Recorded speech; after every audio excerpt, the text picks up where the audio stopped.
All right, we're in chapter 6 of the notes. Chapter 6, remember we're going through 8 areas of Christian living and at the same time doing at least a superficial skim through systematic theology as well. So we get to chapter 6. Now chapter 6 is about what we say in English, vocation.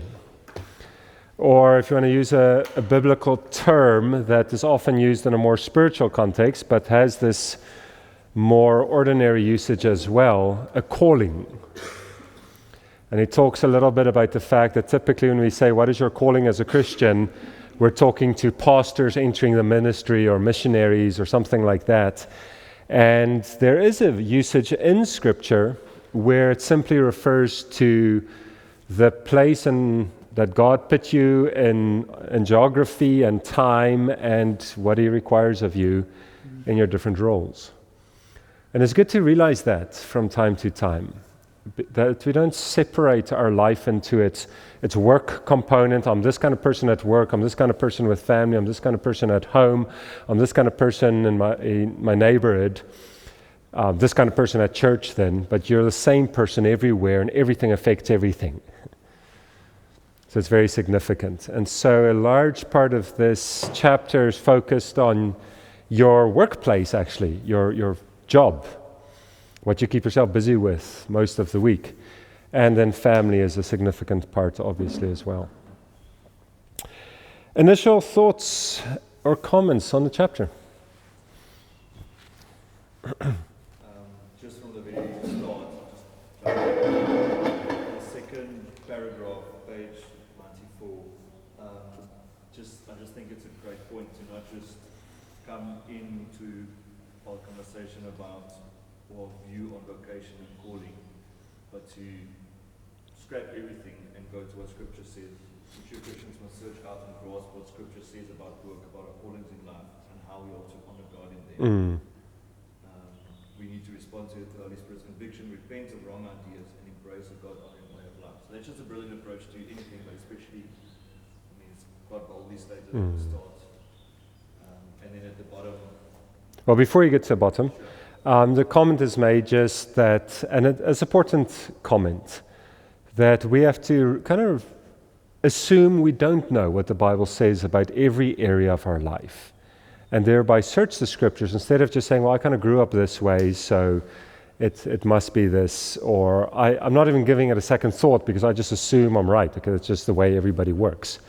And that's not the case. Christians are not to be conformed to the world in these things. So it's worth mentioning. Yeah.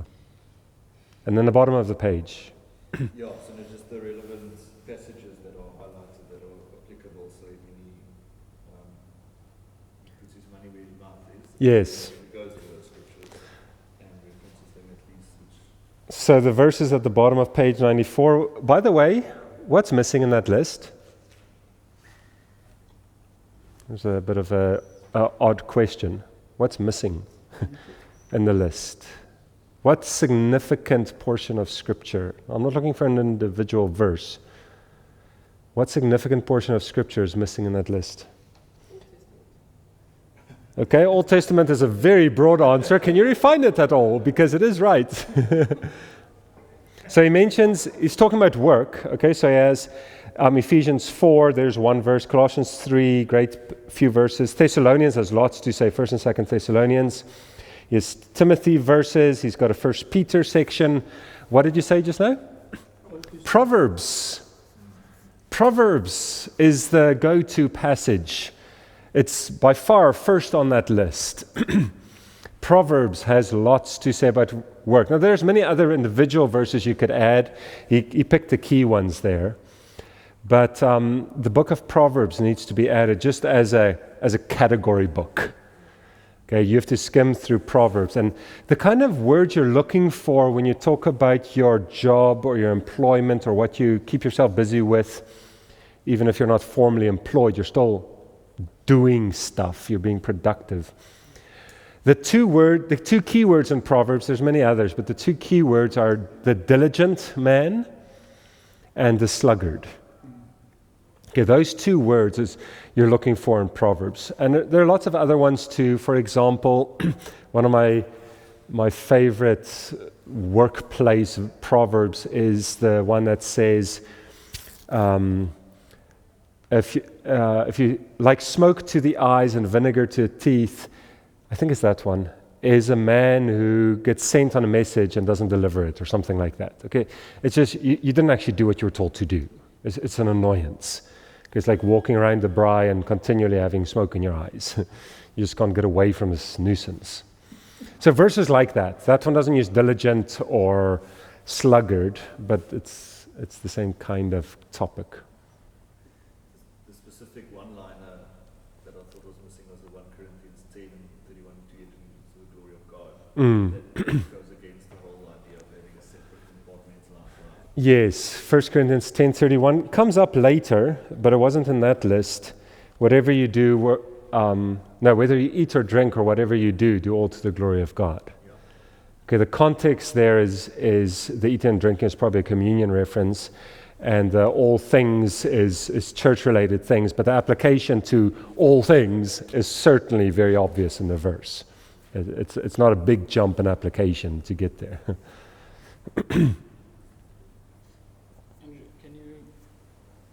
Can the scale of, let's say, job like a doctor, nurse, or someone who's like a social worker, could those scales be tipped to a point where they view that vocation as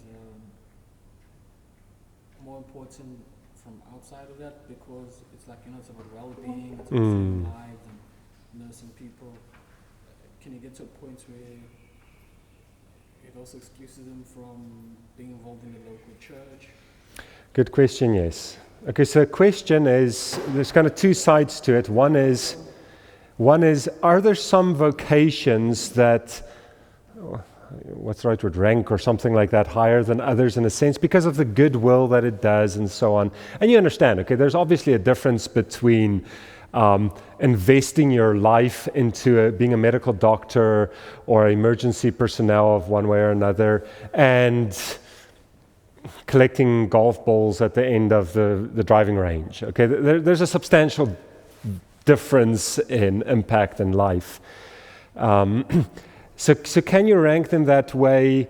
And then the second edge to this question is there an element then where, because of the nature of that job, your vocation, it excuses you to some degree of other important things like church or ministry or whatever? I think as far as vocation is concerned, we have to be clear that every vocation is equal. Now, we're not saying the guy collecting golf balls at the end of the driving range has the same impact in life and purpose in life as the medical doctor or the policeman or the whatever, the scientist developing a cure for cancer kind of thing. We're not making those equal. But as far as vocation, God called you to work, and you are working in whatever work you are working in. On that level, we have to make it equal. Now, the distinction we're going to make is if you're collecting golf balls because you're too unmotivated and lazy to apply your mind and become a doctor, well, there's a problem now, but it's not a golf ball doctor distinction, it's a laziness, diligence distinction.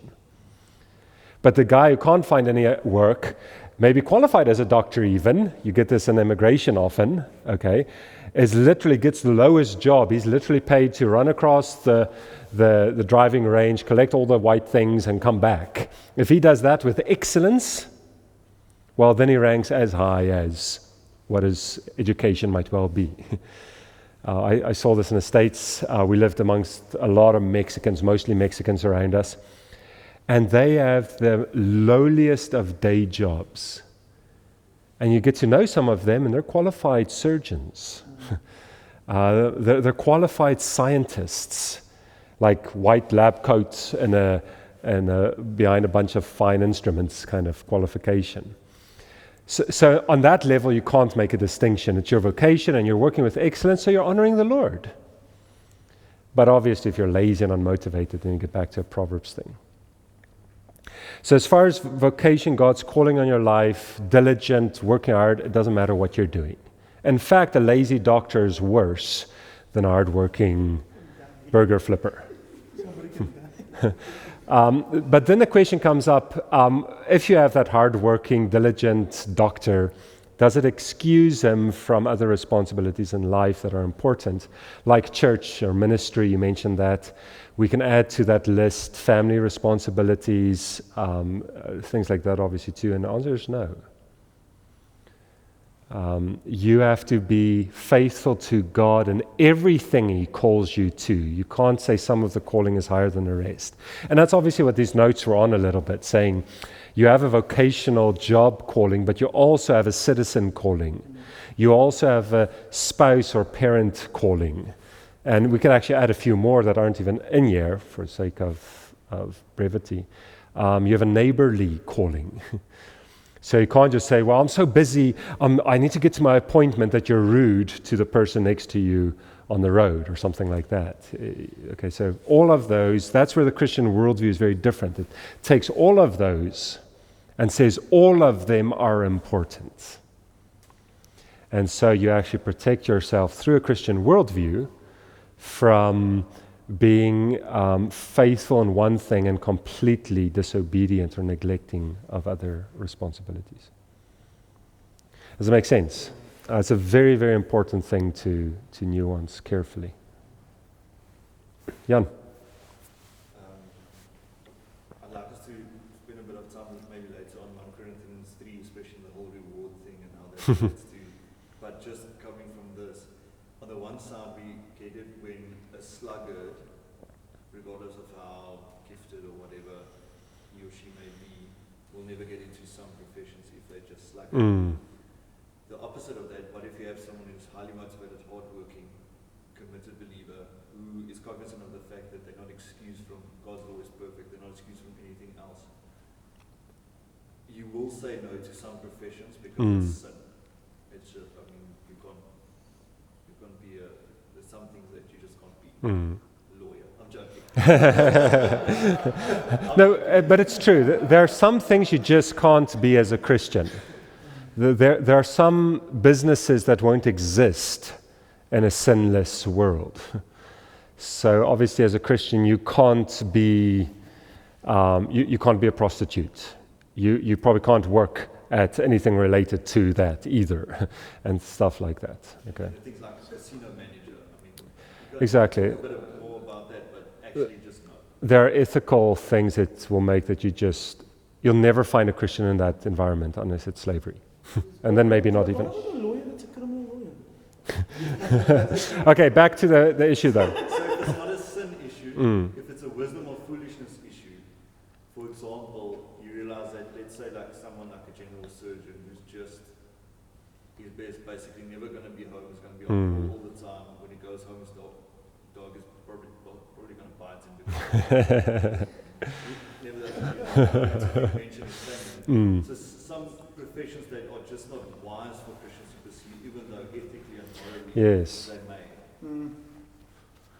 So the question or comment is, there are some professions that a Christian just can't do because it's right or wrong kind of distinction. And then there are some that are just wise or foolish, and you have to think through it very carefully. So same diligence, same good work ethic, same view of all vocations are honorable, but you still probably can't be certain things because of the other responsibilities. Okay, you can't be a pilot, for example, and have a good quality family life. When you choose the one, you are giving up the other just by nature of the vocation.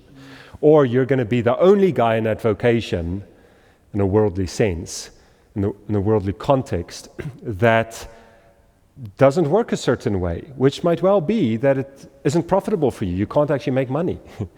Okay, whatever vocation you choose, no matter how diligent you are, you might still not be able to pay the bills because of it. And so it wouldn't be wise. And we need that. But that comes back now to just normal decision making. And something that we need to instill in our children before they go to the guidance counselor at high school who tells them, I think you should study X, Y, and Z. Okay, it's like premarital counseling. I always find that an odd thing because that should have been done when you're a teenager already. It's a bit late after you're engaged to come to premarital counseling. Now, it's never too late if you didn't get it, but the same with this kind of topic. You have to instill in the teenagers already a biblical worldview. Well, by then already should have done it, but at least teach them if they haven't been taught yet, so that when they start making those decisions, they think through it carefully. Yes, it's fine to become a doctor. Okay, a number of you in this room are. However, your ideal of how you're going to specialize one day or not and things like that have a direct impact on your family. And the people you're talking to make that decision before you go to med school are probably not helping you think biblically through it. And so there are some vocations that you look at and say, I'm going to give this up because I've got a different value system. For example, I've always wanted to become a farmer. I grew up that way. That's what I wanted to do. My mom forced me to go study something and not just go straight into agriculture. And I did that with the idea of, as soon as I've got kids at least, I'm going to buy a farm or at least a plot of land outside town. Can't live in town. And then I went into ministry, and I had that active decision process of I am willingly giving up ever living outside town, because I think a pastor should live among the people. Okay, now that's a vocational decision, but you have to actually think through it very clearly, because you want to be faithful to God in all that He calls you to, not just to one job. Same with missionaries, okay? Oh, it's God's calling on your life, and then you neglect your family. Many pastors neglect their families because it's such a high calling. You're interfering with the Lord's work if you expect me to be home every night. Like, God requires of you to be a faithful pastor and a good husband. In fact, if you're not a good husband and father, you're disqualified for the calling you perceive. Because how many pastors' children have become very wayward because their father didn't actually have time for them. He had time for everything else of God's ministry. Yes. But none of theirs. They can't recall ever going on a fishing trip with their dad, or this trip or that or whatever, because he was so busy with the ministry and this high calling. And surely that can't be. No, it's not right. We understand that God doesn't guarantee the salvation of a pastor's kids, but like you said, sometimes it's their father's cause that they walk away from the faith because he was a bad father. Good. The other thing was the idea of secular work and ministry. Yeah. That comes from, am I right in saying it comes from two sources? Okay, the one being, let's say, Catholic Anglican type church, where they definitely separated those there.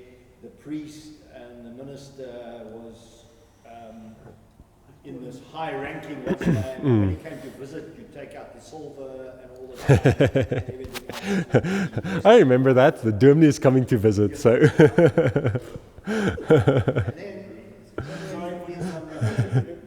What's that? Sorry for dishonoring you. Yes, I've never had that treatment.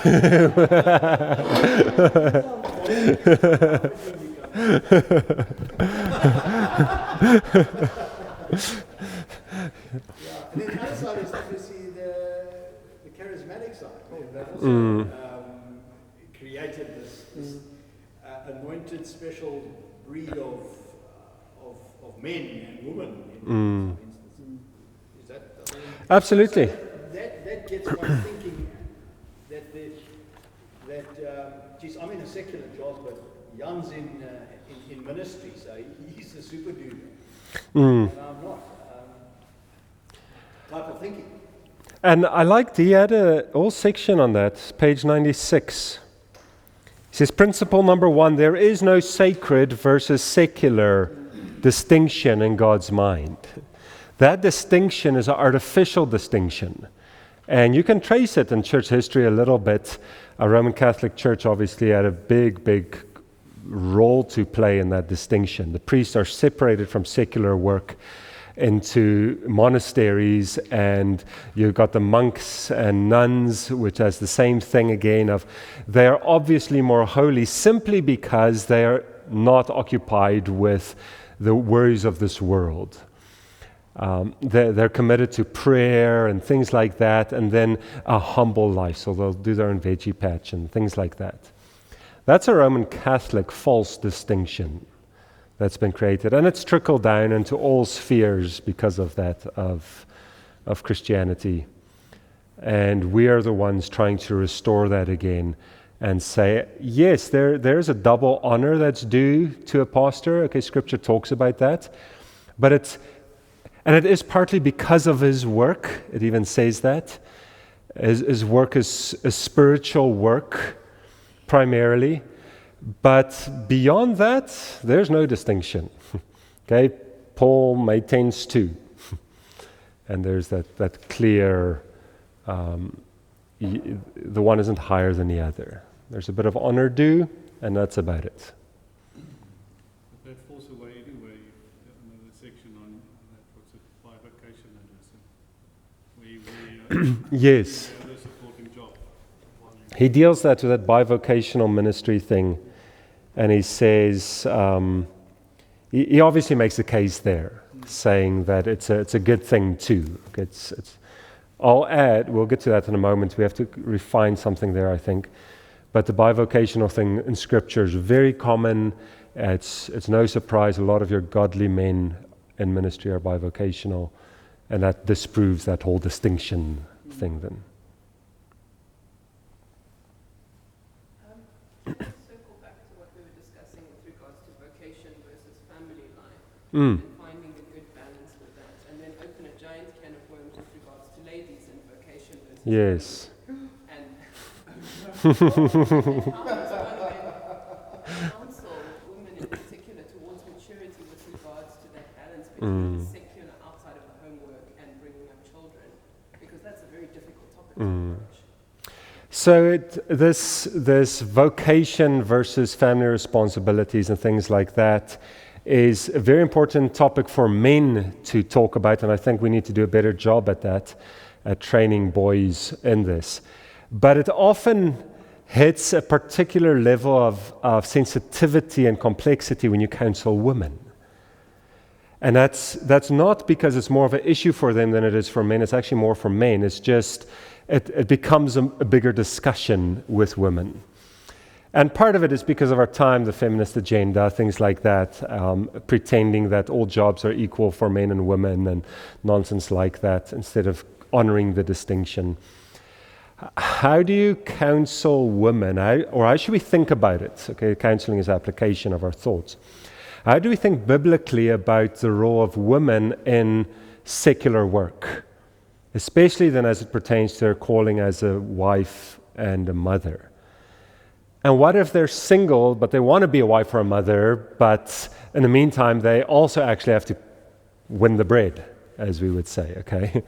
That also complicates it. You can't just say, no, your calling is to be a wife and a mother, so just trust the Lord for a husband. Like, yeah, but I still have to eat tonight, okay? What do I do? Am I just going to mend clothes or something and hope people pay me for it? So it comes back to decision-making, but also vocational views. And like men, women need to realize God requires of you to be a sensible young woman and a sensible man. A sensible man is to provide for himself and his family. A sensible woman needs to provide for herself and her family. Okay, you see that in Proverbs 31 as a very clear instruction through poetry, but also the examples of the godly women in the Scriptures. They were responsible for the well-being of their family. It doesn't mean they're the sole breadwinner if they're married. The husband is the sole breadwinner. And you see that distinction even a little bit in Proverbs 31. It's not the point there.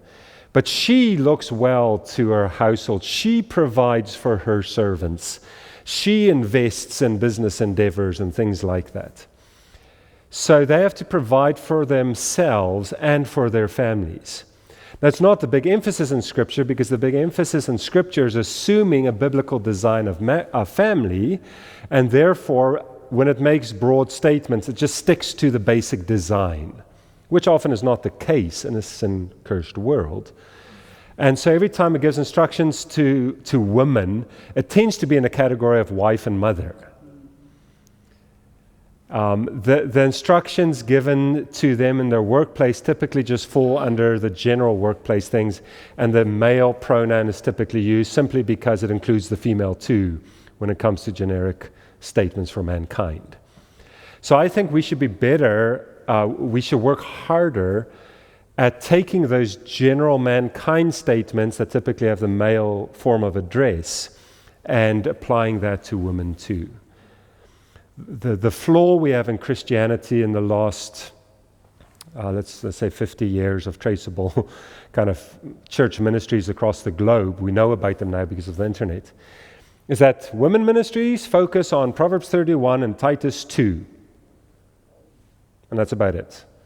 And then the wife verses in Ephesians. Instead of saying, let's focus on all of Proverbs. I've always said, Proverbs is addressed to men, and folly is personified as an evil woman, and wisdom is personified as a noble woman, because the king is addressing his sons.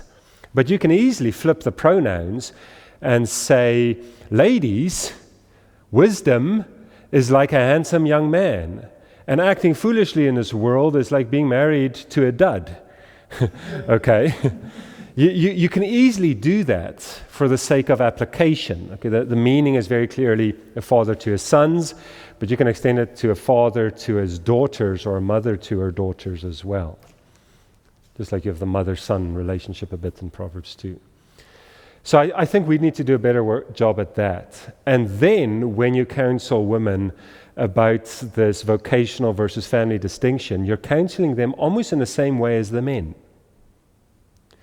Men, you are not allowed to invest so much in your job that you're neglecting your family. However, because you're a man, the biblical design is that you are going to be out and working and come home, especially in a non-agricultural setting. That means being away from your family, not being around your kids all day. And with women, there's going to be a vocational emphasis of you're probably going to be with the kids more. And that's why in Christian Calvinistic kind of worldview settings, we tend to make a clear distinction saying the design is husband wins the bread, wife stays at home with the children. That's the design, and from there you work out the details and the complexities and things like that. What if they are destitute? The husband's employment doesn't offer enough to pay for basic necessities. Then the woman is going to work. Okay, the wife's going to work. And together they still have to take responsibility for the children and for their marriage. The design doesn't change even though the design is significantly affected by sin. What if the husband passes away? All those kind of complexities. Scripture addresses them, especially in a widow case.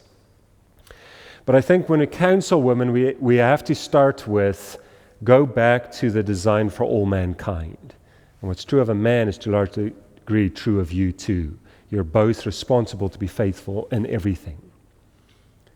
Now then you do get, though, to Titus 2 that says the primary focus of training men is to be self-controlled and work hard, and the primary focus of training women is to love your husband and children. That's very clear in Titus chapter 2. It's the assumed kind of context for Ephesians, was it 5 and Colossians 3. And so when it comes to vocational decisions, we're going to say, it's very wise. I do this in premarital counseling. It's wise to never be dependent on the wife's salary. It's wise in the first few months of marriage, first year of marriage, for the wife to not intentionally be seeking employment. Okay, if you want to go work, go work.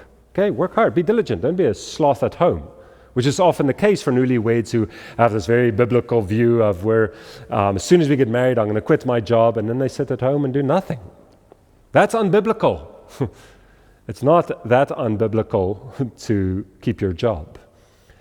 But you have to have the attitude of we're first removing everything except marriage and children as they come, and then we're adding things instead of, no, we're definitely working and somehow making sure we're a good wife. So that's where the counsel will differ a bit for women. And again, single women, I just want to get married and have kids and be a good wife and a good mother and all these things. And I've got great noble ideas of how I'm going to work from home and things like that. What if you never get married? Okay, so go do something. You're 18 years old. What should I do? You're going to have to study something so you can make a success of your life if you don't get married. But you're always going to keep that priority. And you see different women making different decisions in these areas. I know some who started studying something, but it was quite intensive. It's like in a medical or legal field or something like that where like it's all or nothing. You can't kind of do it halfway. And then they meet someone and they want to get married. And they have a high biblical view of marriage, they have a high biblical view of children. So they quit in their final year. That's not a foolish decision necessarily.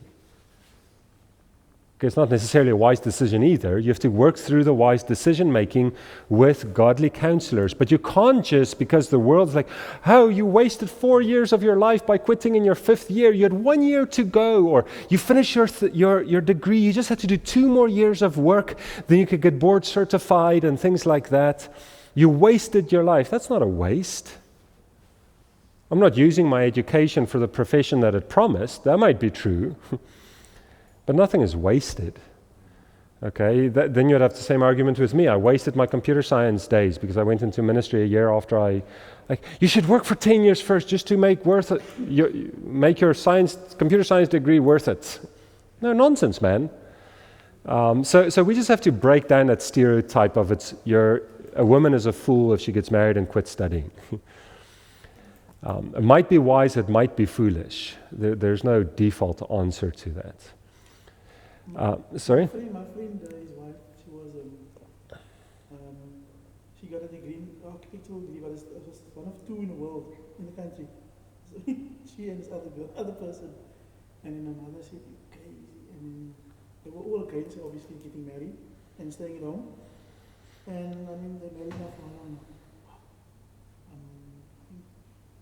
10 years, 11 years, and they got 5 children. Yes, okay, so, the husband supports, yes. We all have stories of people that made, I think, wise decisions. Looking back, it's easy to judge the decision, but easier than in the moment. But use that to your advantage. Look back and say, yes, you made a career of your life, but you kind of resent the fact that your kids don't like you very much. Okay, learn a lesson from that. Or yes, I was the one who quit in my final year to be a stay-at-home mom, and I never regret the decision. Or the one who did that, just as wise as the next one, but then her husband died after a year, and she's like, oh wait, I should have finished my studies. Okay, you can't predict the future. But you can make a decision not just based on wisdom principles, but based on design. And that's why I think there is an element of wisdom in counseling 18-year-old girls who are entering the big field in the world of what do I want to study, what do I want to become, and say, if you're going to invest in an occupation, so now you're going to study for it or something like that, and you want to be a stay-at-home wife and mother and work from home and excel in that, then there are certain employments that you should probably not be looking at because the investment cost is too high, or the way out, if you would change, is much harder, or that job actually doesn't help you much as a mother raising children. Okay, there are some jobs that are actually much more helpful. My sister studied occupational therapy. Okay? She wanted to be a stay-at-home mom with lots of kids. She wasn't getting married in her 1st year or 2nd year or 3rd year, so she studied occupational therapy. She wasn't accepted right away, so she had an extra year of study because of that. It's becoming a big investment. And then she was one of those who in her final year quit because she wanted to get married instead. And they got married, started having kids right away, and the OT skills are incredibly helpful to raising children. So that's a choice that she made, an occupation that's quite a heavy investment choice, but at the same time, all that investment is worth it outside an occupation in that field.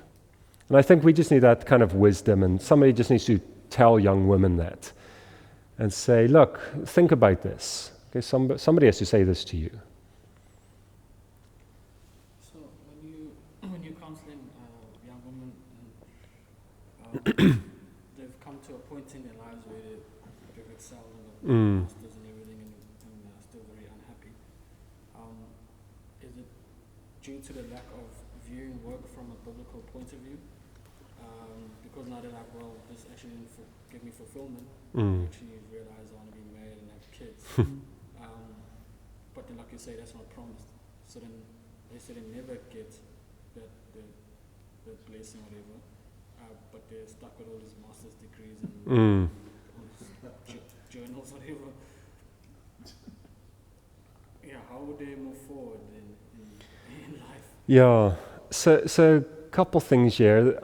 The question is basically, how do you help ladies who have invested a lot? They've gotten their master's, PhD, whatever. Like you say, they have all their journal articles, but they're not fulfilled in it, and they would like to be a mother and a wife. What do they do? Is it just because of a wrong view of vocation? I think so, to a large degree. And it's also a wrong view of fulfillment in life. Because often they start that way. I'll be fulfilled if I am a lawyer. And then they're a lawyer and they're bored out of their mind. So then they get their master's, doctorate, whatever. And then they're like, this isn't fulfilling either. Well, those were wrong expectations up front. You had to look at it and say, I'm going to excel in a vocation. And whether I become the next Mrs. South Africa or Miss South Africa in this thing or not, I will be perfectly content. Now, enough women, most of them actually, are always driven to do more. There's that streak of excellence that God puts in women that a lot of men can learn from. And they're going to excel. And at the same time, the advice would be biblically, from a vocation point of view, excel. Have dominion. Dominate this field. Become the best. But at the same time, look at it and say, there is something that could trump this at any time, and that's what I want. And if I get it, that's great. I am happy to walk away from this. And if I don't get this, I'm still happy to do this excellently too. Because otherwise you're basically just discontent with everything because you don't have it. And you kind of know that actually if you were a wife and mother, you'd probably still be discontent because you're like, why can't I just leave everything at home, all the chaos, and get to my vocation, my profession? So discontentment is a heart issue that gets resolved to some degree by a biblical view of work. I know a lady that was a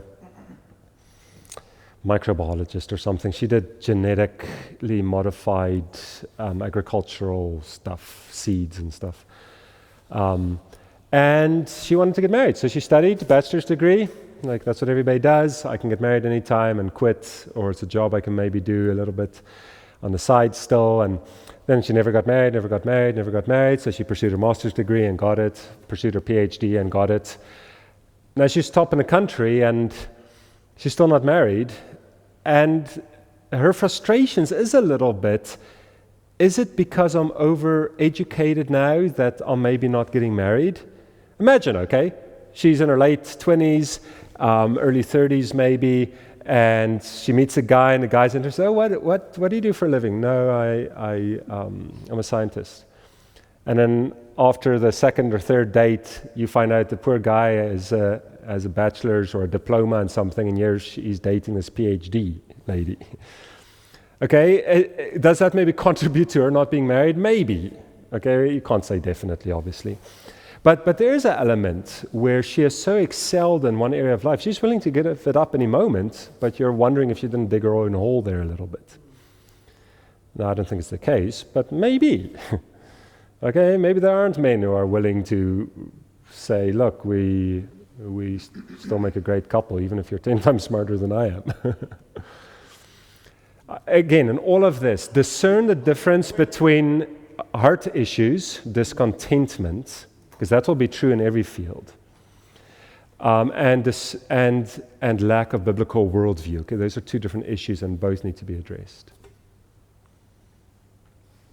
I think the challenge would be for the woman. That's the challenge. Not so much the guy. The guy will say, "Yeah, geez, I'll marry you tomorrow." But the woman's going to say, "Whoa, hang on a minute, I'm not marrying below my status. Below my station. Sorry. Hey, I only date X, Y, and Z." Yes. And I think that's a real problem out there. I mean, and if you look at varsity campuses across the world, the percentage now must be around 80 to 85% women on campus to men. I mean, men just don't seem to go there. They don't excel. My daughter did physiotherapy, and in her class there were out of 47 students, I think there were 7 guys. And then I followed that, and I watched, and just in our district, there must have been 3 or 4 physios came through as conserves. Today they're not serving as physiotherapists. They married a farmer or maybe a local in the area. They don't do the profession anymore. Yes.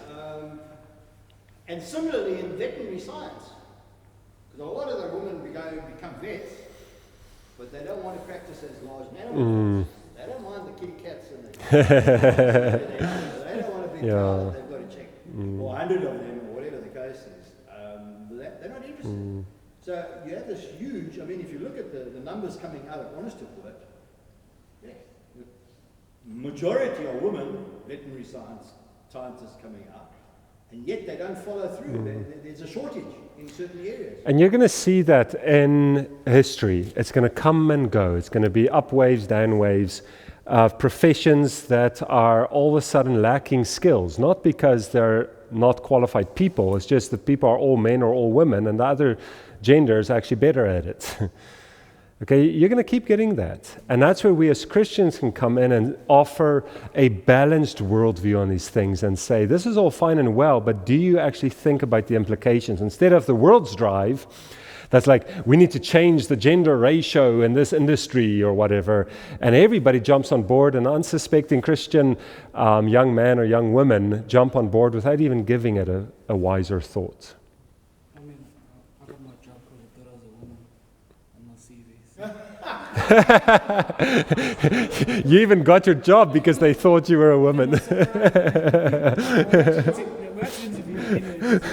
That's what happened. That's what's helpful with a name that can be a male or a female. How do you present this biblical worldview in terms of work, because there's such an avalanche from the world? Yes. So how do you teach this kind of thing? I think my dad did a fantastic job of this. He never, well, maybe never is a strong word. He didn't focus on a kind of profession. He focused on a kind of worker. And I think there's an important distinction. Okay, yes, my mom made sure I went and got a degree in something before I became a farmer, and I never became a farmer. So there was a bit of a distinction there, but that's just wisdom, looking at the landscape of our times and context and saying, it might be wise to. If you can do it, and I could, and so on. But I think we teach this primarily by teaching excellence in whatever you do. Go pursue things, use initiative, work with excellence. Look, when I went to university, it was all about getting that piece of paper. Okay, you have the piece of paper, you're guaranteed a job. That's already changing. Okay, it's 15 years later, it's already changing. How many people are there with really good papers and they're standing with a little sign at a robot saying, I'm a qualified master's degree engineer, civil engineer, I just need any job. Our newspaper tends to feature people like that. It's already changing. And my dad taught us the wisdom instead, back then already, that you might not get the job if you don't have the piece of paper and the landscape of the time, but But once you do get a job, you'll keep it if you just work better than everyone else. You don't have to be the most clever. You don't have to get the most done in a day. You just have to be the most faithful and diligent. And so, I still remember one way he taught us. It was a word, I couldn't spell it for the life of me for the longest part of my life. Maybe still can't. But I knew what it meant, vigorously. Okay, you would be on the farm and something would happen, and a break or whatever, and my dad would give it to me and say, go scrub it off quickly. And I would scrub it as my little hands could scrub it, and I give it to him. He's like, no, scrub vigorously. Okay, vigorously was used for lots of things. But that's an excellent quality of workmanship that I was taught. Excuse me. And I think that's how we inculcate a Christian worldview without doing an analysis of every job. And okay, you're a woman, so maybe this job is better than that one. You're a man, so maybe that job is better than that one. Rather teach that if you're doing nothing, then get up and do something. If there's nothing to do, invent something to do. Okay, don't be the person who's forever like, I can't even think of what to do till somebody tells me what to do. Okay, there are many people like that in this world. Okay, most businesses needs a fair number of those kind of people who can't think outside the box and just do what they're told. But you as a Christian young boy or young girl, you learn to not do nothing. Okay, you need to have the sensibility of, I'll go find something to do. Even if it's running around the block, okay, at least you're active and busy and engaged in something. When you then do find something to do, work at it to the best of your ability with excellence. And none of this platitudes of nowadays where you get a graduation ceremony and a reward for being the most dedicated student because you came in, or athlete because you came in last and they didn't know what else to honor you. It's like, you're suck at it, move on, find something else.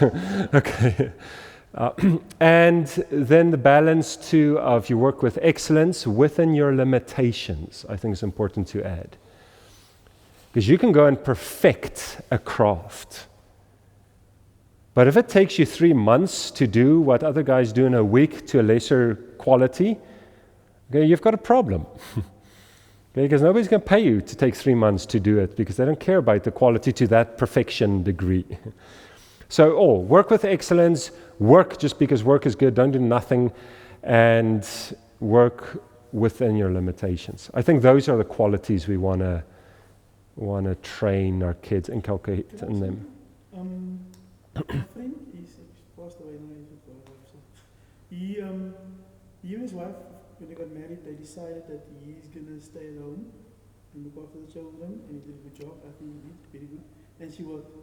So, I mean, that's a different dynamic, but I mean, they So yes, okay, let's talk about the gender swapping in vocations. You get stay-at-home dads, and you get professional mothers because they're better at their work than he is at his work. She is being paid more than he's being paid because of the nature of their job or whatever it might be. She's a lawyer, he's a tradesman or whatever it might be, that kind of distinction. And then they swap.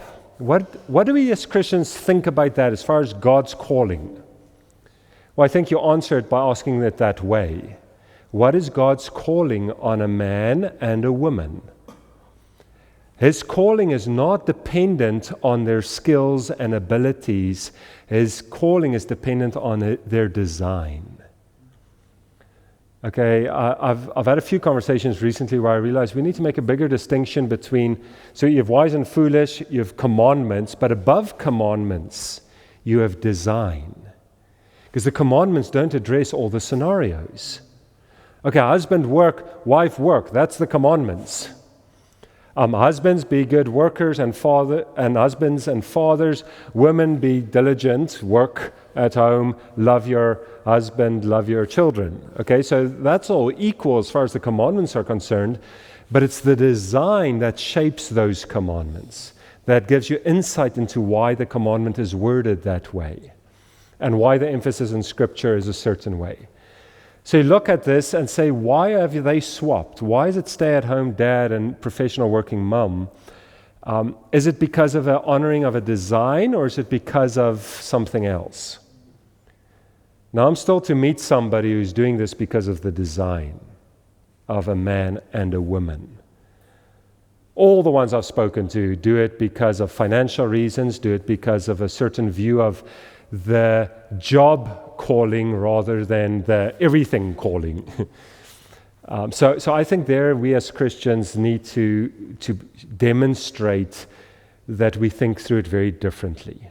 We're trying to honor a design, not just trying to make the checkbook balance at the end of the month, or the person who's better at the job needs to do the job. No, the person who is called by God to be doing this job should be doing it. So how do you role swap with God's design in mind? Or is that the point? You can't, I don't think. Yeah. The point is, I don't think you can role swap that way with the design being the motivating factor. In future, just use role swap instead of gender swap. I'm glad you added Yes. Gender swap, not gender swap. Nobody's swapping a gender. The wife didn't become the husband. It's gender swap in their job. So let's say role swap. Good clarification for our times. All right, we spoke a lot about vocation, being the job specifically. One thing, just back to what you said, Boothler, the top of page 95. Work is stewardship and dominion before the fall already. That first paragraph that says there in the middle, we were created to work before sin and the fall already.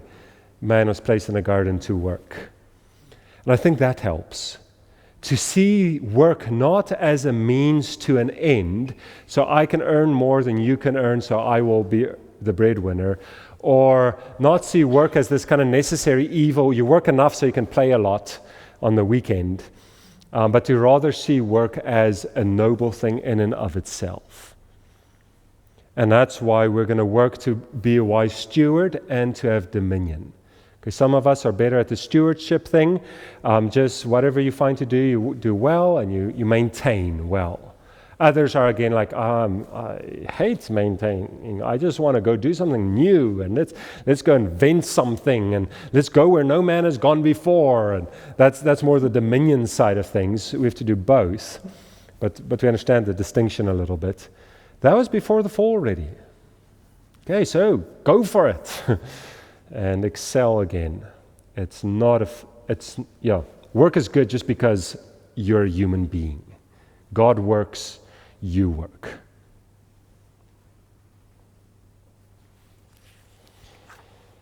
There was a saying, I think we touched upon it somewhere during this year, maybe, was basically with regards to work and the relationship between work and leisure. God God-given leisure. Basically, that we rest in order to work. We don't work in order to rest. Yes. So I thought that was just a good way of thinking or stating it clearly. Yeah, to put it in Genesis terminology, you rest because you worked. You don't work in order to rest. Okay, you rest because you worked. You worked 6 days, and then you rested the seventh and told man that's how it works. It doesn't start with rest, and I rested, so now I have to work, and then I'm just working for the next rest day. No. You will rest because you were hard at work, but it wasn't the motivator for the work. The work itself was the motivation. Say that again? What's that? Thank goodness it's Friday. Oh, thanks goodness it's Friday. TGIF. You're such a millennial. There's no TGIF. Thank goodness it's Friday. He had a great statement here somewhere.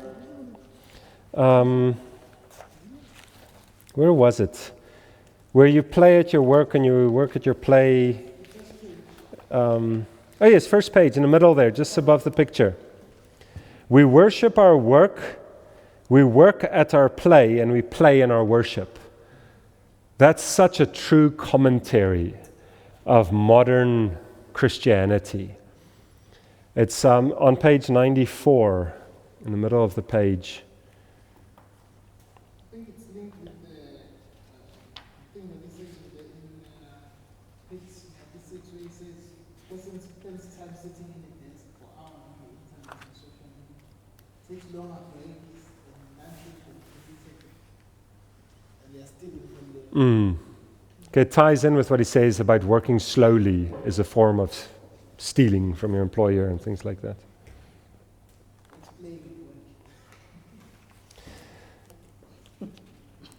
All right, anything else on the work part? And then we'll move on to the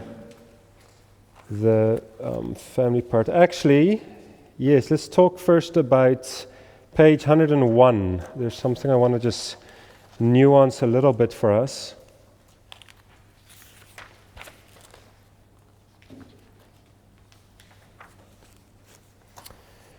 He talks about bivocationalism that starts on page 100 and then he goes on in 101 and he makes a big case for bivocationalism. Now the way he goes about it is fair. He's trying to say it is also honorable.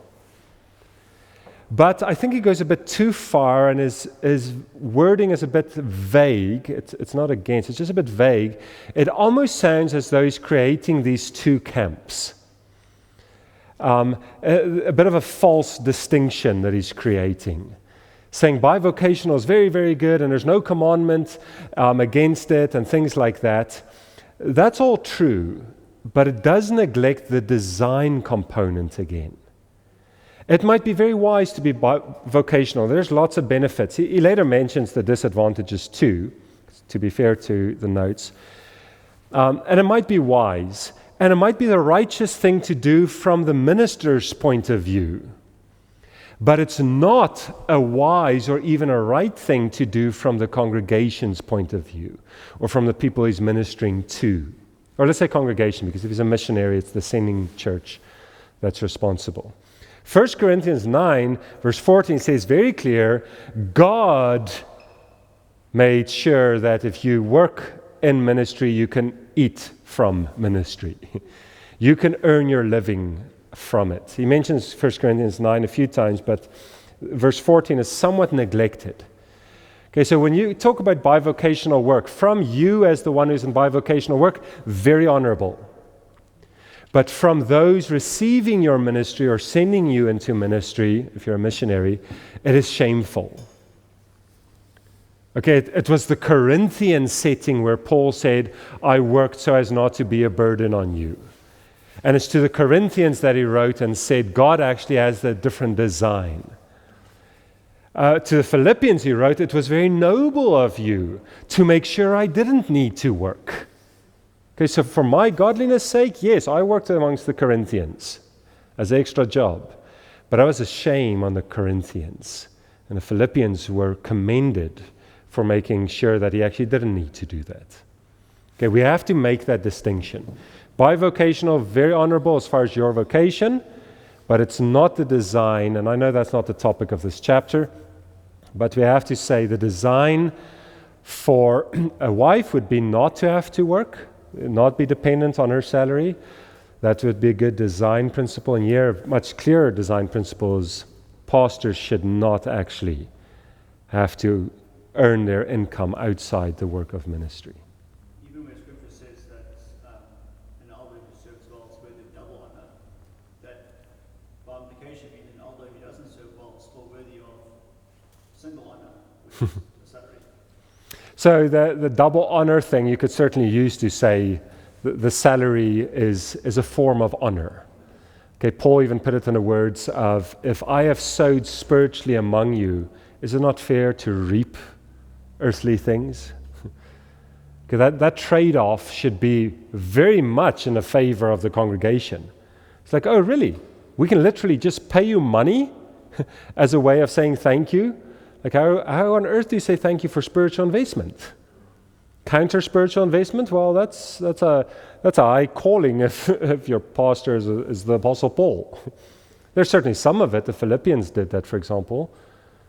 But that should be a great trade-off for a church to say, hey, we'll pay you. Will you be happy with that as a way of saying thank you for everything you've taught us and counseled us through and shepherded us in? And and it's a really simple idea that the more time you have to spend in the Word of God, the better your sermon at the end of the Exactly. week is. The better your Bible study is, the more you know about it. So let's not get too distracted by that, but I think it has to be said.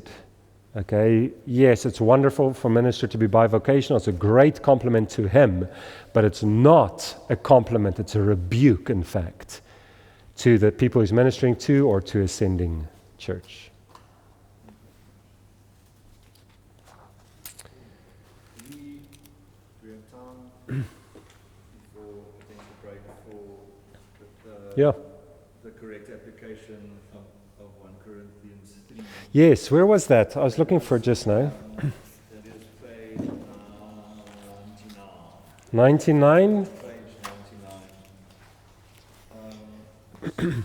So the second, or the very last bullet on the page says, the Lord will reward everyone for whatever good he or she does. The gold, silver, and precious things mentioned in 1 Corinthians 3, verses 12 to 13, is not just for things connected with ministry. And I understand the context very much to be ministry. Yes. So 1 Corinthians 3, it's the bottom of page 99. He makes this statement saying, the Lord will reward everyone for the good he has done. That's true, right? The Lord is the one who rewards us in our work, even if our employer doesn't. You work with excellence, but you don't get the promotion because of whatever corruption is going on. But you don't have to worry about that because God does reward the diligent. And then he says, for example, in 1 Corinthians 3, it talks about the gold, silver, precious stones, wood, hay, straw kind of foundation work you're doing, and God rewards you for that. And he says, 1 Corinthians 3 is not just for the things connected with ministry, it's also just for your secular job and things like that. The way it's worded in the notes makes it sound like the meaning, the interpretation of 1 Corinthians 3 includes non-ministry labors. That's the way it's worded. It leans that way. I don't think that's accurate. By extended application, fair enough. Okay, God rewards for what you do, just like He does in ministry. That certainly holds true for whatever you do in life too. Okay, you worked with diligence today in your studies, and God rewards you for that or whatever. But that's not the context of 1 Corinthians 3 at all. I agree with you. I think 1 Corinthians 3 is very clearly what you as an individual Christian do for the sake of the kingdom of God in a very direct way. Not just as a citizen in the kingdom of God doing your daily work with excellence. He's specifically looking at the saints in the church and saying, you're immature in the way you're doing church. You're immature in the way that you are going about the one another's. You're fighting, it's all church issues in Corinth. That's why, like, even whether you eat or drink or whatever you do in chapter 10, that's still, it's a bit of a gap to the communion discussion in the next chapter. But in chapter, 8 or so, 9, he's already talking about the eating and drinking things, and you realize there's a big eating and drinking theme going on here. Chapter 10 begins with that again. The eating and drinking experiences of Israel and how it's a parallel to them, and how it's a spiritual blessing he's talking about, and they're thinking they're immune from temptation because of it. And so I think the eat and drink is actually a reference to communion there, primarily. The application can always be extended, but I think here the extension of the application is done a bit too quick. And if you want to talk about the Lord rewarding you for your job, your excellence in everything you do every day, I don't think 1 Corinthians 3 should be your verse. Okay, Colossians 3 can be a verse. Proverbs, I'm sure you can find a few verses. Psalms, you'll probably find a few as well. Okay, it's the Lord God whom you serve. I think that's Colossians 3.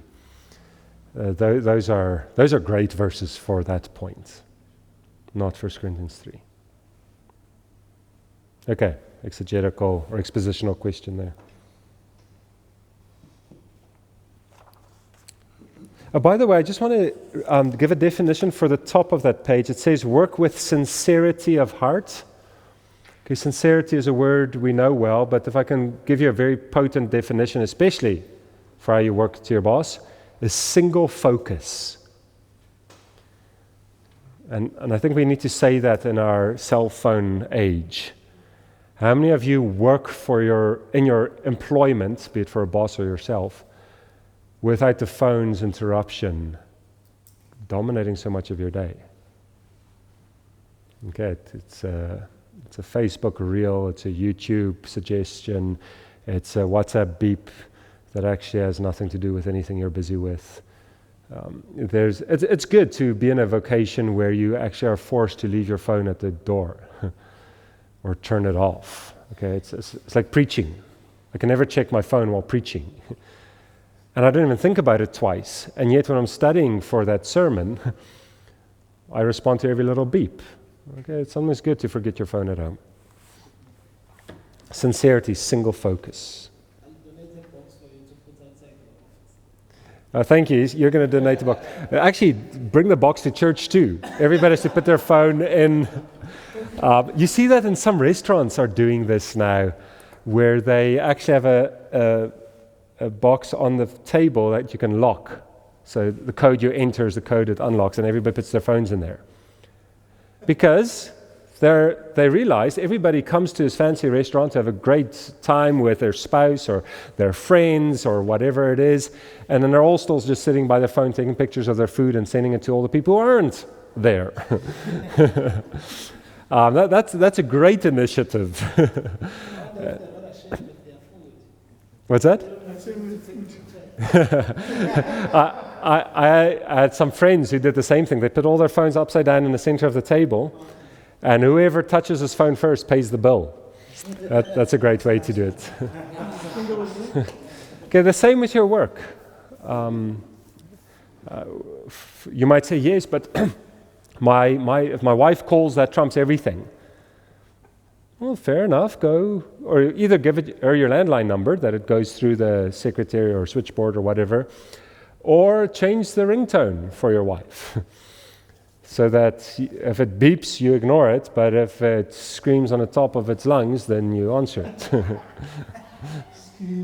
All right, let's break here. Sorry, one more comment. Technical question. Yeah. Defines doulos as slave or voluntary employee. I thought it was slave. So I made a comment, but I ignored it now. Where was it? 96, middle of the page. The Greek word doulos in Bible could be either a voluntary employee. No, it could not. What it does, though, refer to at times, and the New American Standard Bible didn't want to just translate it as servant because there's a different word for it. Doulos is slave, but it's America. Okay, so their slave is touchy-feely, politically incorrect. So what they translated it as is bond servant. An idea behind bond servant, and there is archaeological evidence for it apparently, but it's not as strong as they make it out to be, is a slave who voluntarily became a slave for a number of different reasons. Either just loyalty to the master, very rare, but you could see it happen if you had a good master, which was very rare, or they just willingly sold themselves into slavery. So they bound themselves to slavery because they realized it's better to be dependent on a master who takes some responsibility for you than being a free man and not being able to provide for your family. So that voluntary component is certainly there in doulos. It's a minority thing, but it was there, slaves by voluntary. But voluntary employee would be a wrong concept. Very much I crossed it out in my notes too. So he says later, and he says there, or an involuntary slave, and he could have said voluntary or involuntary slave. So involuntary slave, you're forced into it for whatever reason. Voluntary, you yourself decided on slavery for whatever reason. And then someone working off a debt, is there a separate word for that, or is that generally, So look, doulos is a great word for somebody who sold himself into slavery until he paid off a debt and then he would be freed again. It's actually a great word for it, and yes, that's what it would be used. Proverbs talks about that and the concept just of even if you're not a physical slave to the lender, you are. The borrower is slave to the lender. So all of you with debts owed to a financial institution, myself included, you sold yourself into slavery. And they certainly made you feel like it too, if you read the contract you signed. All right, let's take a break. We'll be back in 20 minutes. All right, we are back. We are on page... We talked quite a bit about employee. We're on page 103. Your calling as a citizen. That's just over a page of information. Any comments on that? Obviously, God has placed us in this country, and we are a citizen of the country with certain responsibilities that come with that.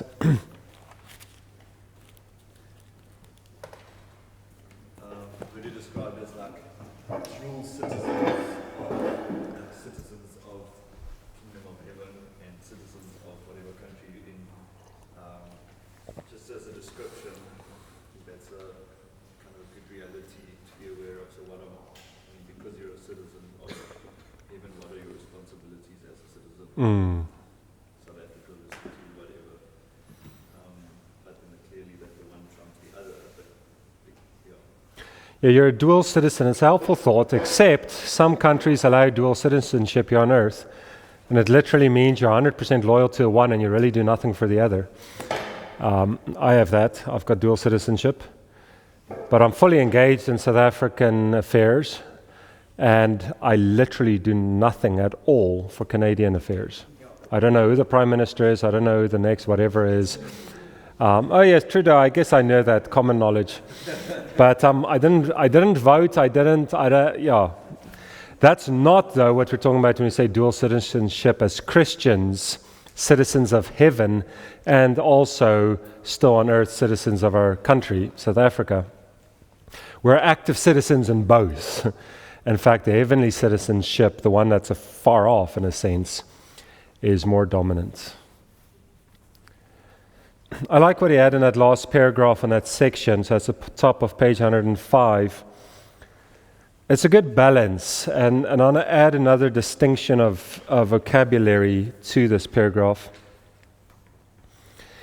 He says there, second sentence of that last paragraph, we cannot bring about lasting change in our country by protests, persecutions, and political action.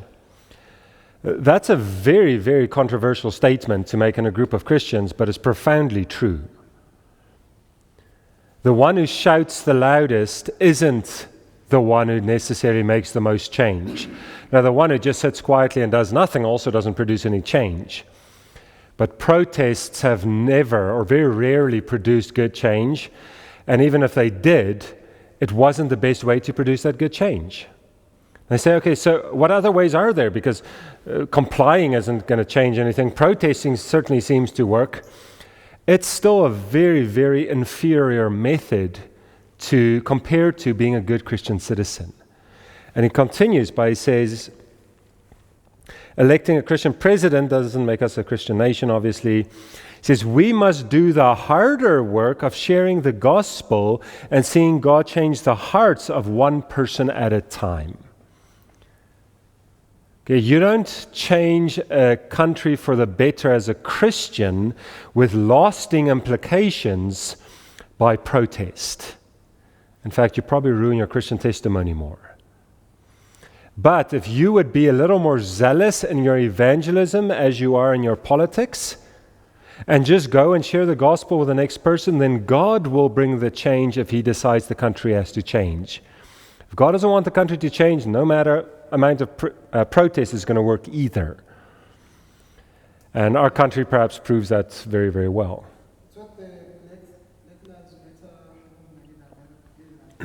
Exactly, your social justice movement.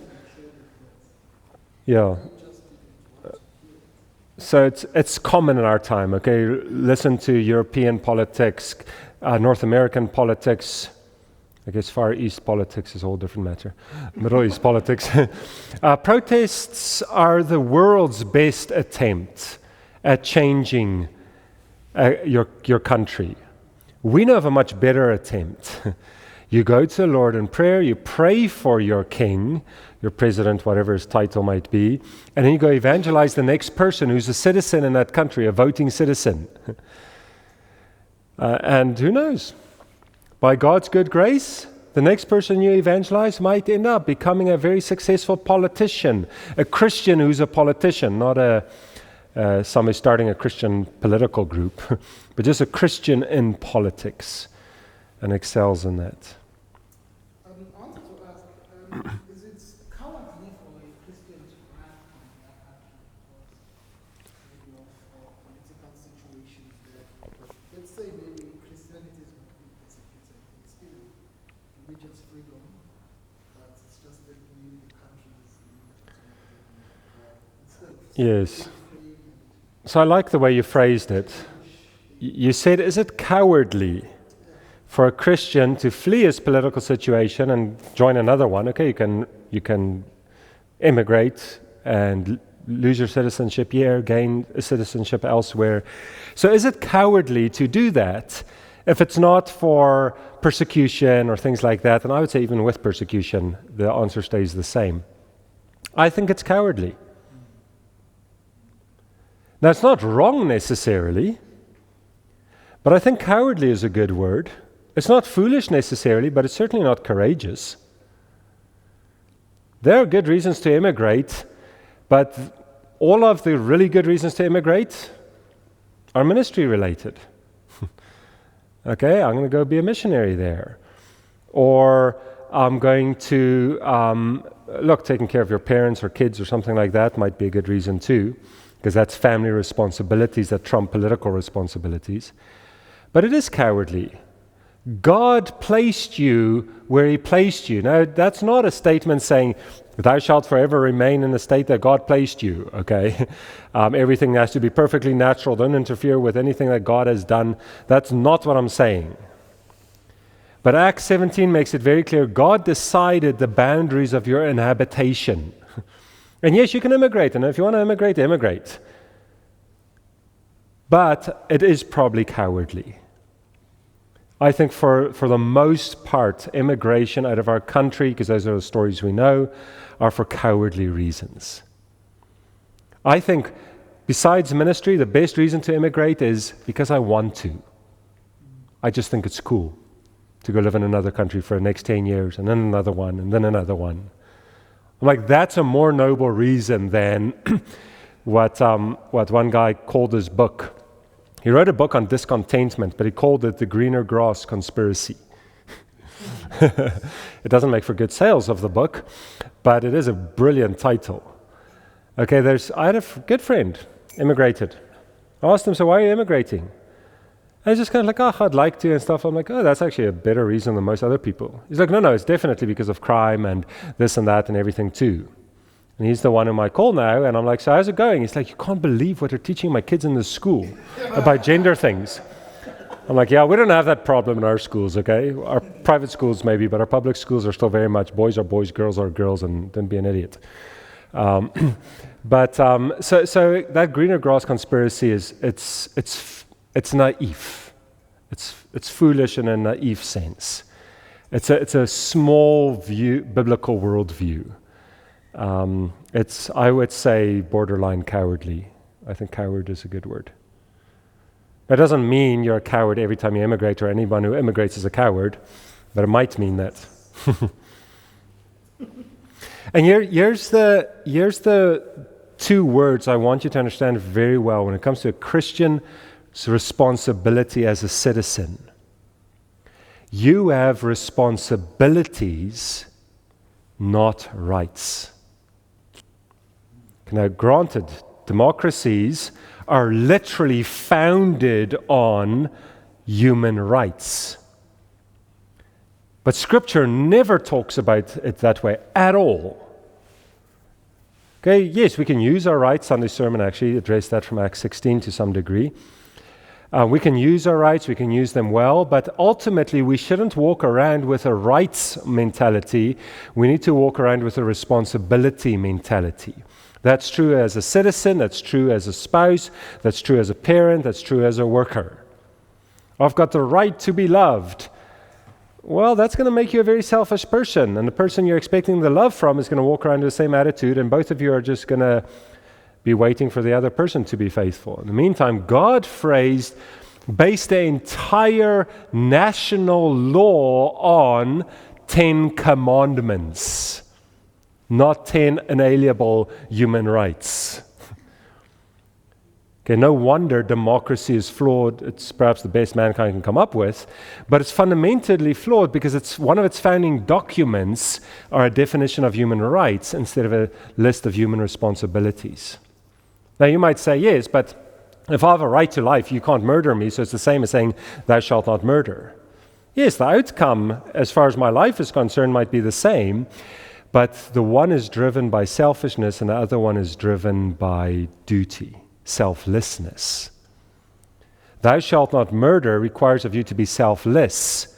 I have a right to life fuels my selfishness. Don't you dare touch me. Okay, you may not touch me. It's all about me. My life is important. But that's not how God phrased politics in the Old Testament, did he? When he set up a perfect law for a nation, he said, you have a duty, you have a duty, you have a duty to one another. So Pastor Andrew, if you are dealing with the unbeliever, for example, if you are being denied to access a certain place, and you have a right to access that place, as a Christian, it would be wrong if you are saying or claiming that you have a right to access that place.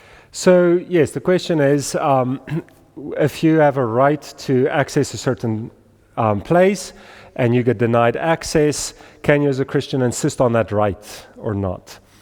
Acts 16 dealt with that a little bit with them being thrown in prison for preaching and being tortured and everything, and they accepted willingly. They sing and praise the Lord in the prison and lead people to salvation. But then when the government comes and says, oh wait, we didn't realize that you actually had rights. They thought they had no rights, they were Jews. Paul's like, actually, I'm a Roman citizen too, dual citizenship in that sense. They're like, oh, wait, the court was also like, oh, wait, we're in big trouble now. So just quietly leave. Then he actually went back and said, no, you yourselves take us out. Was he insisting on his rights? Well, insisting is maybe a strong word. He wisely used his rights. And there's a distinction. To wisely use your rights to say, I am allowed to get in there. Think of the apartheid time, for example, okay? A large majority of the country didn't have a right to travel after hours without the dompas or whatever. You can't go into certain areas, things like that. Now you have the right to, but what if somebody still says you can't? Okay, do you insist on your right? Well, maybe, maybe not, depending why. If you just want to make a statement, then no. Go mature, grow up, go evangelize the person. But if you're going in to save a life or something like that, then yes, use your rights wisely. But the driving factor is where the distinction is. Am I going to make sure that get everything I am entitled to? How's that for a bad word? Entitlement, very much used in our times. Or am I going to make sure I'm fulfilling my responsibilities first to God and then to man? Remember the 2 commandments? 2 responsibilities: love God, love man. You have an obligation to those in that order. So it's hard to love God when you're violently insisting on your own way and using a political reason for it. Does it make sense?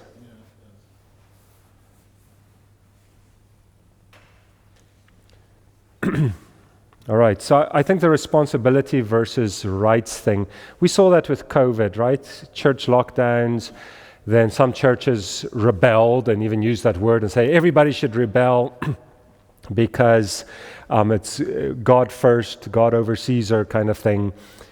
And our elders looked at it and said, what are our responsibilities? Not what are our rights and what's the government's responsibilities. Let's first look at our responsibilities. Can we fulfill all the responsibilities God requires of us as Christians in this context? We're like, yes, actually we found out we can do some of them much better this way. And it was a bit of a wake-up call to us. Okay, we have responsibilities to one another, which we thought we were doing simply by assembling together on Sunday, and now we realize actually then we weren't doing it either. And it made us much more aware of some responsibilities we've neglected altogether. I've never seen that argument from the other side when they're dealing with the thou shalt rebel against the government. That was a severely overlooked issue. And how did our elders go one way while some went the other way? It's because we started with a premise of what does God require of us to do? And to assemble in the way that we have traditionally assembled wasn't as clear. There was an element of it, and at some point we would probably have rebelled against the government on that, but not in the way that some others have. Because we fulfilled our responsibilities really well in many, many ways that we didn't do before. So it was actually good for our church.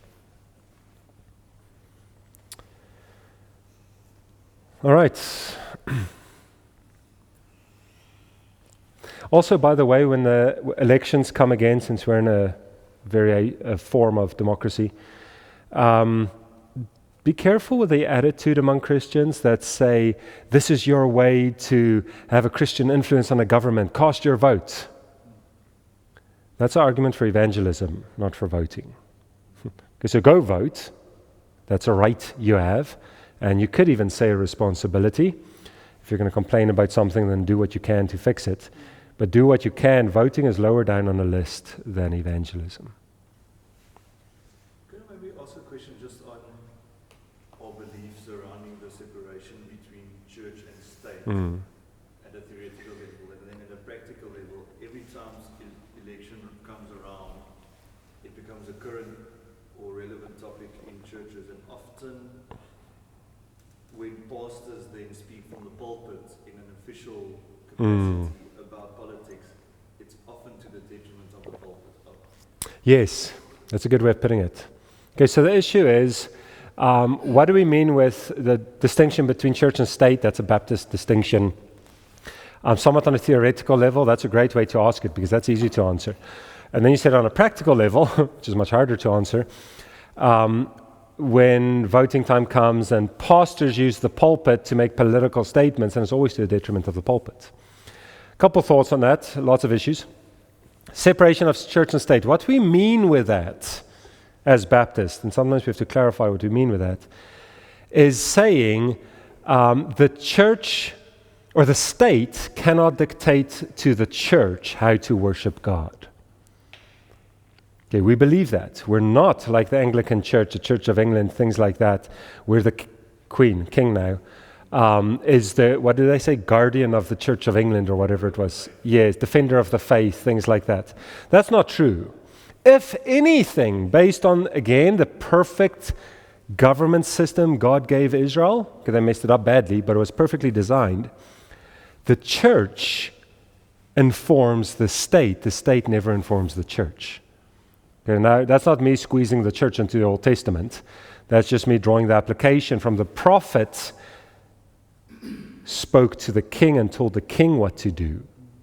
The king never told the prophet what to say, unless you're Balaam. Okay, then the kings paid them to speak against each other.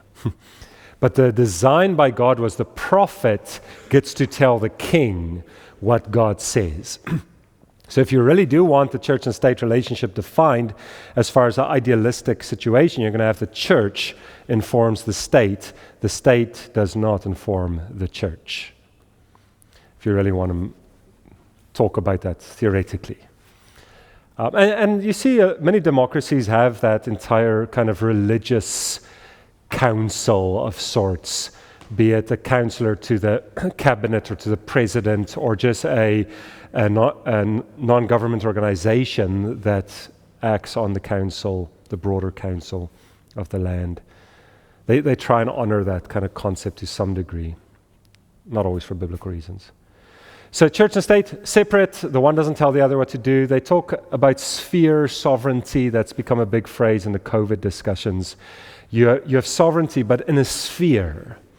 And the president has, and cabinet has sovereignty, parliament in the sphere of politics, not in the sphere of morality, in the sphere of judicial justice, not in the sphere of actually redefining what happens in a home or the classroom or things like that. And so the elders have sphere sovereignty. They can't tell the policemen how to pull cars off the highway, but they can dictate what happens in the church, and no one else can. So the separation of spheres in which you're sovereign. Nobody is sovereign in a comprehensive way, not even the King of England. So those are concepts believers have used to define those kind of issues. Practically then, what was the practically then part? So about political utterances. Oh, yes. Or even just in a capacity as the pastor, presenting Christ very directly. So what do you do with separation of church and state, but then you use the church to inform the state? Like what I just said. Okay, the prophet talks to a king. I don't think the pulpit is the place for that. Because biblically speaking, the pulpit is for preaching the word of God. Now you might say, yes, I am preaching the word of God. I'm just making very specific application on vote for this party because it's more ethical than voting for that party. I think you've crossed the line of application. A parallel to that would be a preaching on finances, so take politics out of it. And then saying, by way of application, just a wise way for all of you to think about biblical giving, you need to, at the end of the service, everybody just give me 100 rand just to prove that you can give sacrificially. That's application, right? Of a very good biblical principle, but it's an application that oversteps.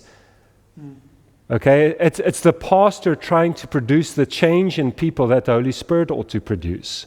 That's why in counseling, I hardly ever coerce behavior.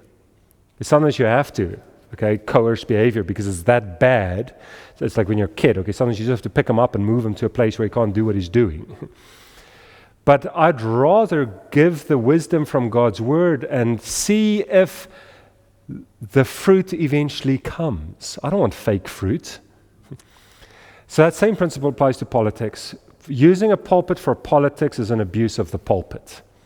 It's a degrading of the pulpit. It's entering the place which is symbolically where God's word is going to be preached and where application is going to be made that are going to help the saints grow in holiness and sanctification and knowledge, and the unbelievers will come to salvation, and saying, actually, I think something is more important than that. This is never the case. You don't get more important than that. If I'm outside in a rally, that's a different story.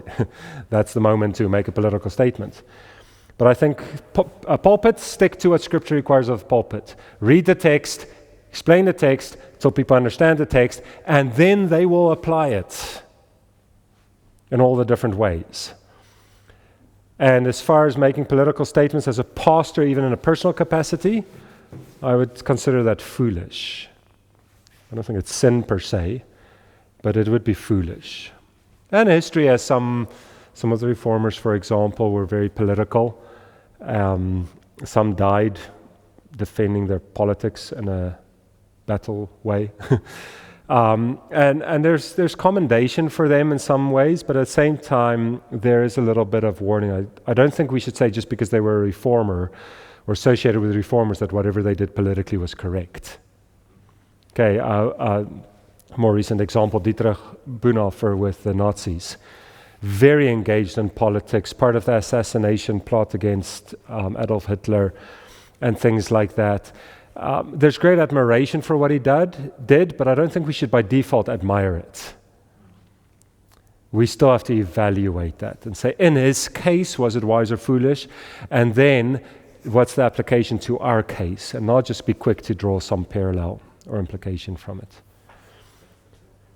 I personally, my conviction is, as a person, in my personal capacity, I don't even make political statements unless you come to me and you say, hey, so how do you actually think about voting and who do you vote for? Okay, now that's not a question I need to answer according to my political rights. But I think it is helpful, and I think Christians should be a little more open. as long as we can amicably disagree. Okay, I had it with 2 elections ago. A couple came to me. And the wife is like, please can you talk to my husband? He wants to vote for the DA, which is the main opposition, just to get rid of the ANC. But they approve abortions. And her husband is coming to me, please talk to my wife. She's so stuck up on the abortion thing that's the only criteria she uses for what party she's going to vote for. So there's only one party to vote for, 2 or whatever it was. I'm like, those are both very, very serious issues. Okay, one is just let's just stop the overt problem for now, and then we'll work on the other ones. The other one is saying, I don't even care if they get 0 seats in Parliament. It's a moral, ethical issue on this one little issue that is a judicial thing, but it's overstepping a bit into a moral thing, and you've got all those complications. Those are good discussions to have, but we have to have them agreeably. Disagree agreeably. So that's why I tend to abstain from political statements. But I do vote. I'm not a pacifist in that sense, although I perhaps lean that way a bit. Hey, look, when there was violent looting and rioting, I was the first guy to stand shoulder to shoulder with all the neighbors and do my part. What's that? Okay, shoulder to hip.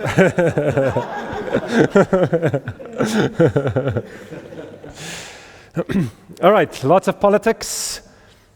It's important for us to talk through these things.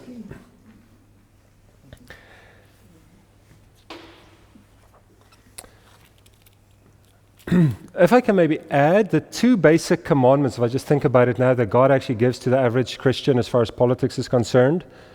Okay, so this is now not the one Christian who happens to be so successful in politics that he's made it into parliament or something. But the 2 basic commandments are fear the government, because they can, after all, take your life legally, and pray for them. That's a good balance. Okay? Proverbs, for example, under the fear, says don't be too pugnacious when you get opportunity to speak to the king. Okay, be careful. Count your words carefully. Don't just jump in and say, oh, wait, I get to see the president and I'm going to tell him what I think. Be careful. Okay, he might say off with your head and legally be entitled to that. And then pray. Prayer accomplishes a lot more good than voting. It's funny that we have such an ironclad render unto Caesar what he seizes in terms of taxes. It's not we needed, especially just remove your taxes, and then fear God, honor the king, love the brother. Such the element of honor because of fearing God. Sometimes you just have to go back to the clear statements of Scripture. So we're discussing this in all its nuances. What are the basics that we start from? It's all clear commands. Which is a great transition to our next vocational, our next calling as Christians, is our calling as a spouse, as a husband or wife. And again, very important. We tend to argue through all the possible nuances and hypotheticals. In the meantime, there are some very clear instructions, and we shouldn't let our circumstances, our times, or our systematic theology or church history interfere with what the Scriptures actually say. And we have a couple pages here from page 105 and following, starting with the women and then the men, on what the Bible actually says about marriage. And there are some clear commandments, and he focuses on those commandments, obviously, as the foundation for our worldview. Thoughts or comments on any of this? I have a question, yeah. In heaven, they will no longer be married, but will still be a brother and sister in Christ. Page, what is that, sorry? Page 106. 106.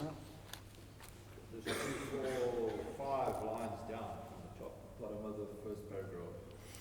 Oh, yes. In heaven, they will no longer be married, but they will still be brother and sister in Christ. Yes. That's it? That's it. Yeah? She's my friend?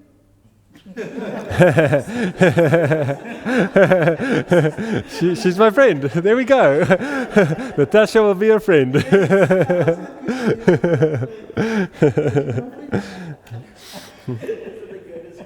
Understand as the freaking friend zone. Everybody's in the friend zone. Says the guy who's desperately hoping he's out of the friend zone. Finally out of the friend zone. In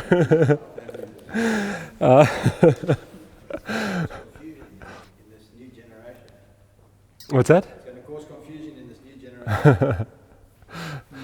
It is. Okay, but it's important to realize marriage is an earthly institution. We're not exactly told actually what it will be in heaven, but there's that statement that you're going to be like the angels and not be married or something like that. So the most logical conclusion is that nobody's married in heaven. You're brothers and sisters with Christ under God the Father, and that's what heaven is all about. So my wife was not happy with this answer I gave it to her a while ago. And I said that I don't think we'll care. I think we'll be so taken up and focused on finally worshiping God the way we should, that it's not going to factor.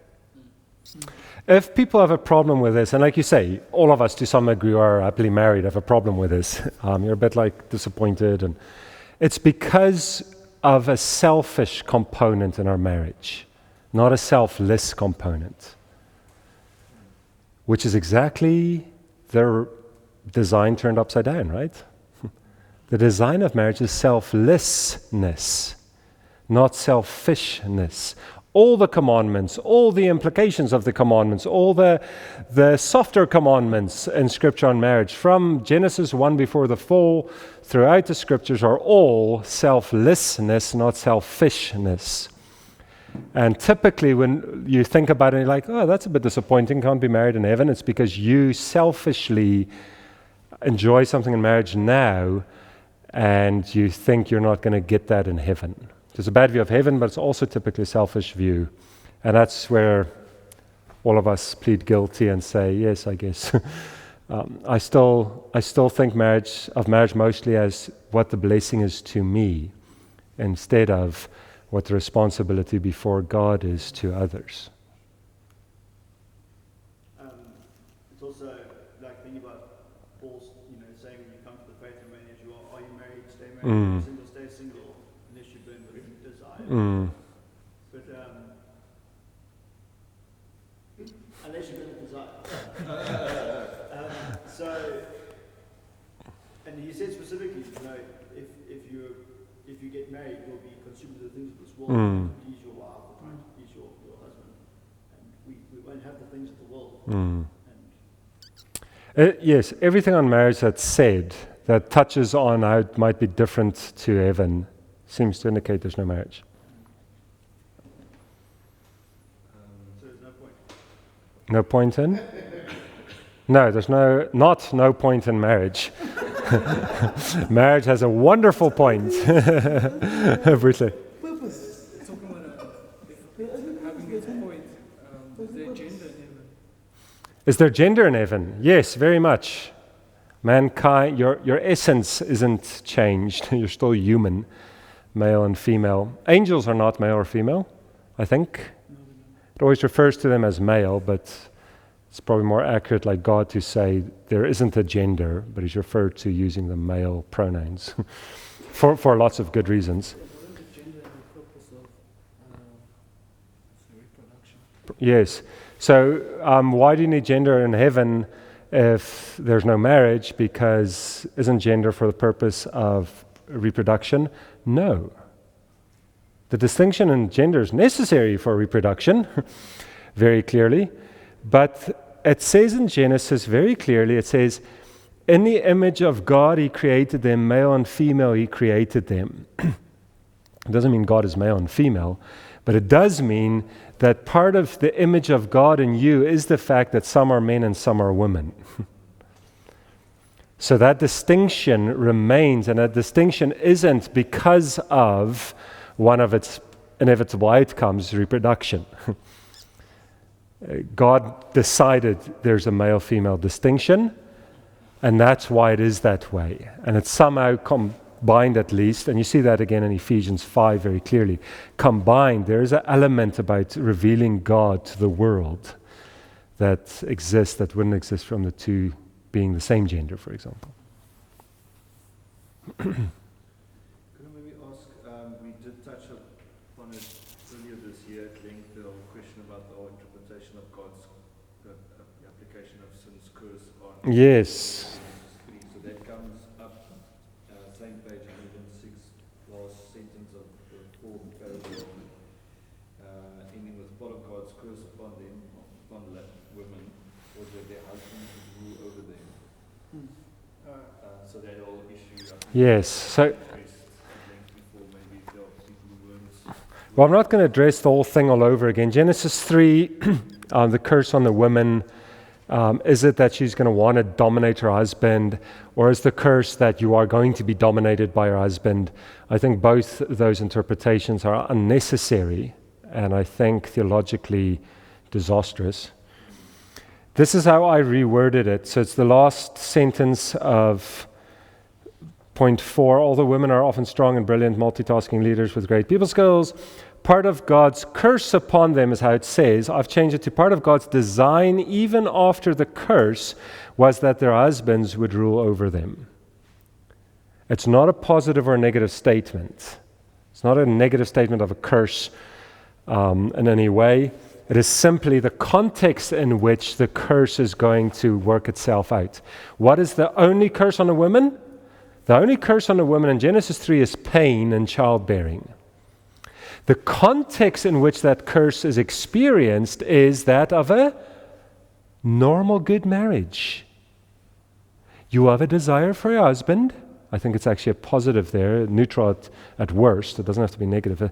You have a desire to be with a husband, and the husband is going to rule over you. In other words, the curse is you're going to have pain in childbirth, but marriage is not cursed, and you're not cursed with a desire, a sinful desire.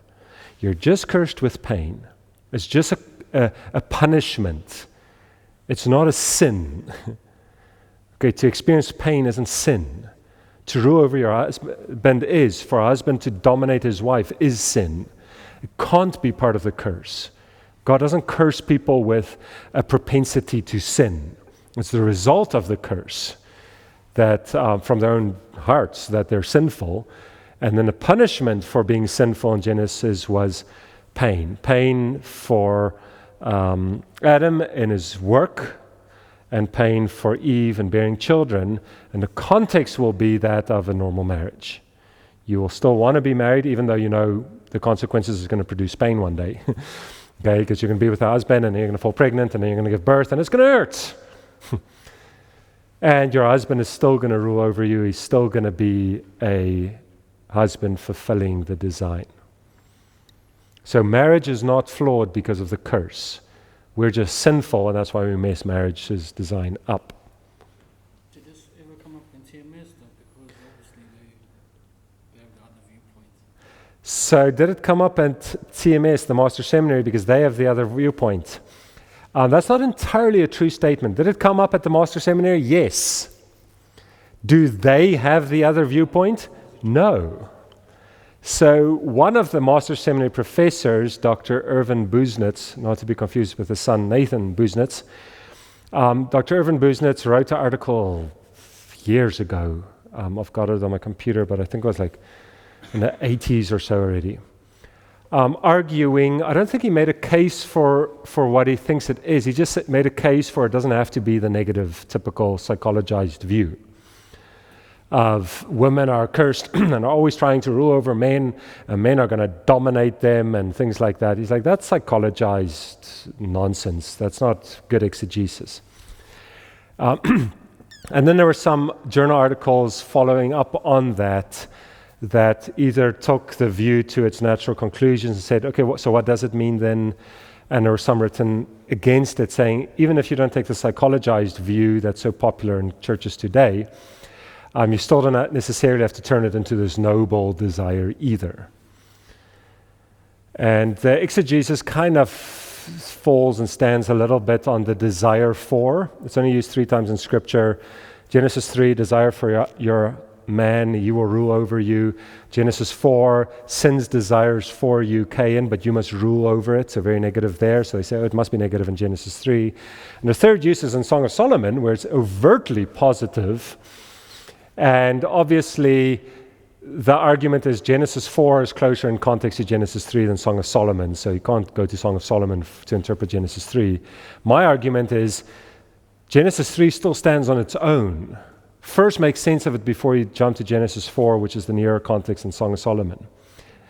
What Song of Solomon does contribute to the discussion is that it's not necessarily only negative.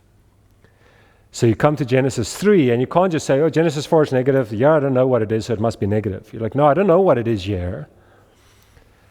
I think you should know just by Genesis 3 already. But you can say, I don't know, Genesis 4 is negative, but Song of Solomon is positive. So negative is my closer context, but it's not necessarily so.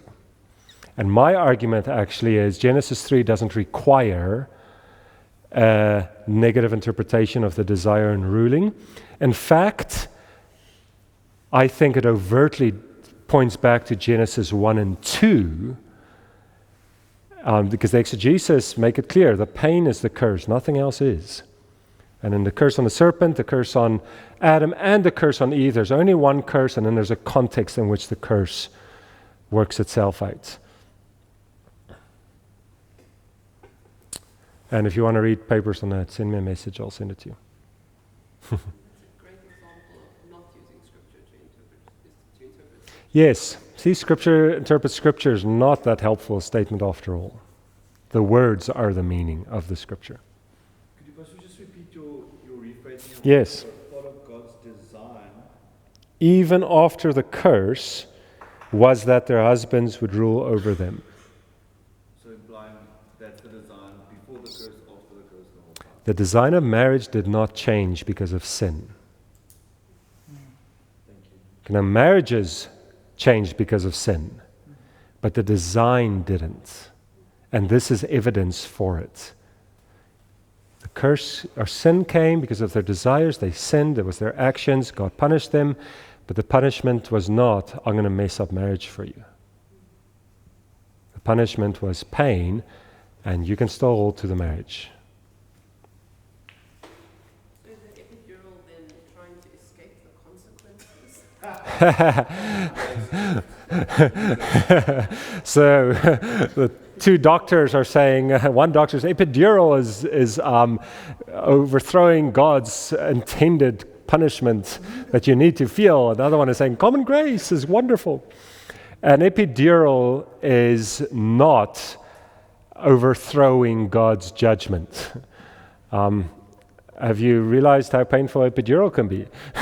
Okay, so one way or another you're going to feel it.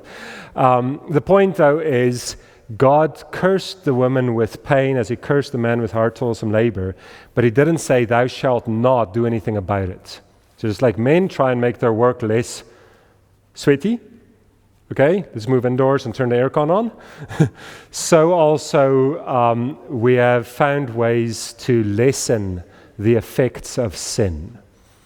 So you can say it's God's common grace, or you can say it's God's common grace to man to mitigate the consequences of sin to some degree. You're never going to avoid it altogether. Yes, you can completely eliminate the pain of childbirth per se, but we're just mitigate. I shouldn't say mitigate. We are dominating, having dominion over the earth, and saying there are consequences of sin. We can't escape them all, but we can deal with some of them. In the previous section, on suffering, one of the points listed was that it drives inventiveness. Yes, back to the problem of evil. It does drive inventiveness, certainly. Any man who says a woman shouldn't have an epidural hasn't tried to hammer in a nail with a screwdriver. Or work from home, you have to the cordless drill and a nail gun. Yes, you don't have to go do work the hardest possible way to honor the curse. Into Amish traditions, yeah. All right, so the curse upon them, those three words are replaced with God's design even after the curse. Design even after the curse. I thought his section on respect was quite good. Where he's basically respect your man, that's what he wants, and man, make your love your wife to love. Nailed it for me. That it's a desire. Yes. It's not feel respected. Mm. May I ask an exegetical question on this from Ephesians 5? Ephesians 5, exegetical questions. Those are great questions. In the context, just because of that one, those two commands for husbands to love their wives and for wives to respect their husbands, I wonder sometimes if we aren't over-interpreting that or over-emphasizing those two differences in pieces of writing like this, where it's almost as if to say, you can forget about everything else, you don't need to love your husband, just respect him, just like find these little ways, and vice versa, where like you don't have to, I don't know, yeah, I mean, are we not building a massive theological house on a very small foundation of those two verses? Yeah, that's a good question. The Ephesians 5 ends with, each of you should love his wife as himself, and the wife should see that she respects her husband. And we build this great thing, and literally the most common Christian book category is the family men and women section, mostly the women section. And there's not that much foundation unique to women in Scripture on which to build these empires. So be careful of over-exegeting the word love and respect as these two kind of things for each spouse. Look at it the way it's intended. He gave a big, long description on submission and love, and then he summed it up with love and respect. Use it that way. It's a summary. It's okay, we talked a lot of theology between you. In fact, half the time you're not sure if he's talking about the husband and the wife or he's talking about Christ and the church. That's how I almost said convoluted. That's how integrated the two are.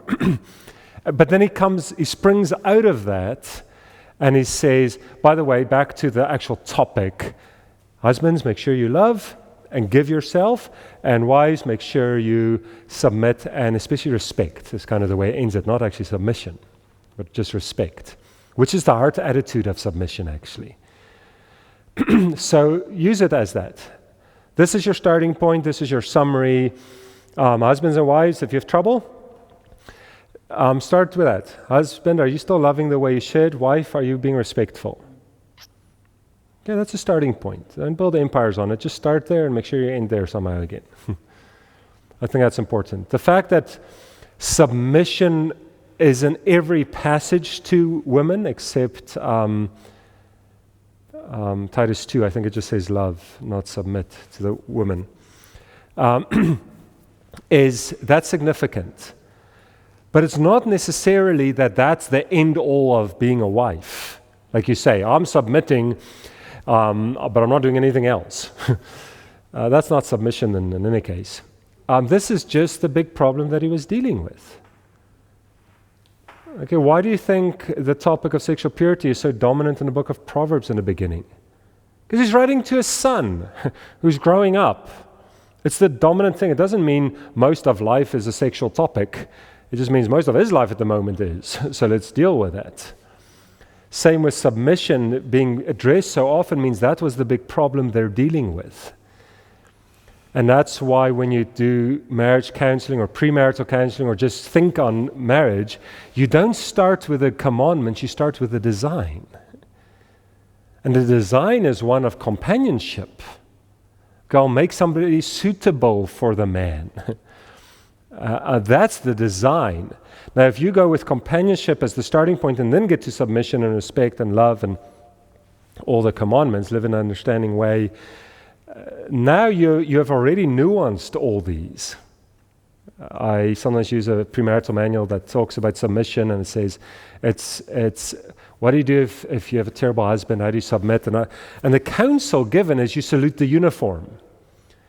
It's like an army.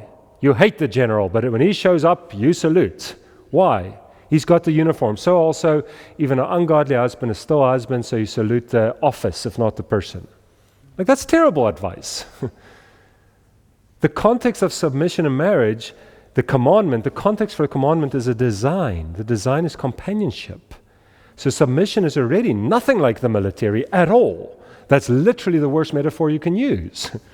Just because it's the same word that means to physically place under or something like that, or relationally place under, doesn't mean your word study goes and overrules the context of companionship. He drawn on the analogy on the fact that Jesus submitted to God.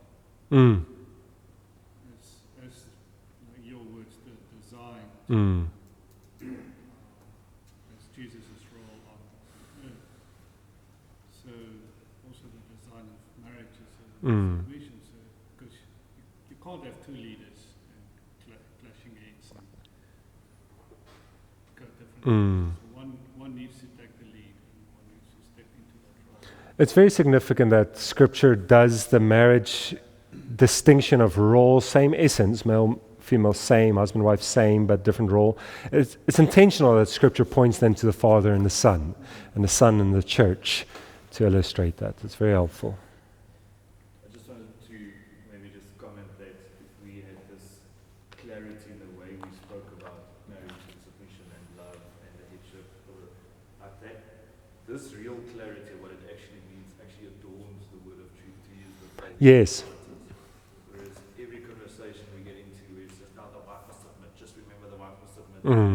All the worst things that the world thinks and assumes about Christians already is we're just enforcing that. Yes. I just love this amount of clarity on it because that's the heart that we actually share. That's actually what love looks like. The most dominant statement in Scripture on marriage is not the wife must submit. But that's often how it's portrayed, even among Christians. By the way, he doesn't have it in his list at all, so it's a absence of notes that makes a point here. What is the one perceived commandment to husbands that's not mentioned in his list? He just has love and then focus, study, and honor. What are the top commandments to husbands in Scripture? Not from the notes, from Scripture. Love her as Christ loved the church. Live within consideration towards her. From 1 thereabouts. What are stereotypically Christian commandments to men? What are the top 3 commandments typically? Pardon? So love, nourish, lead.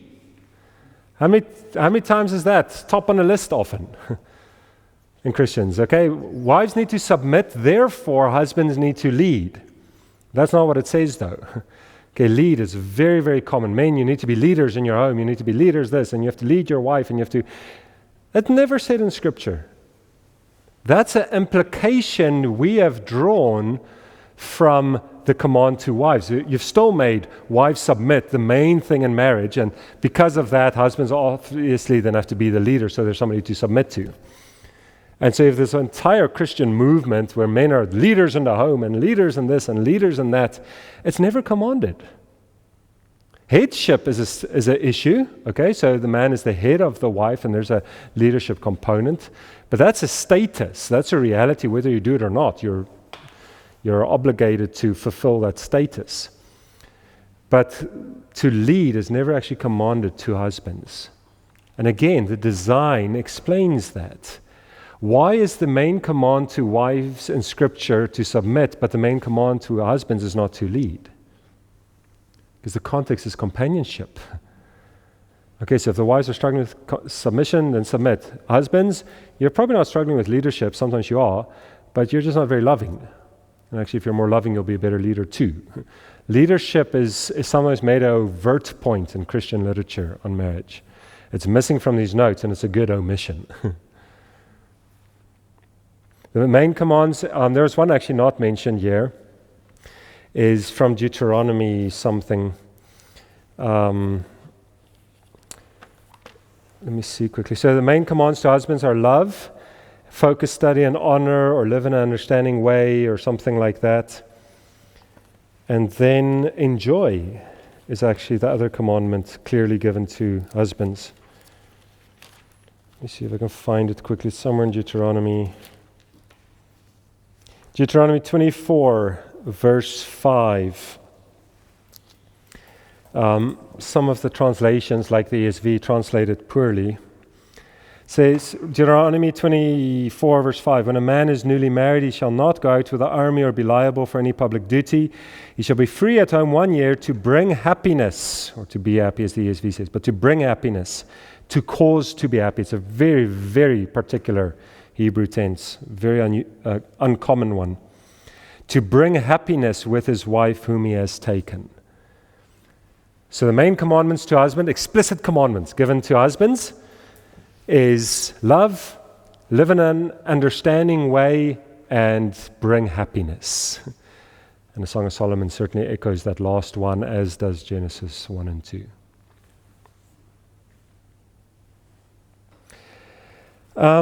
There is something, though, that I wanted to mention here.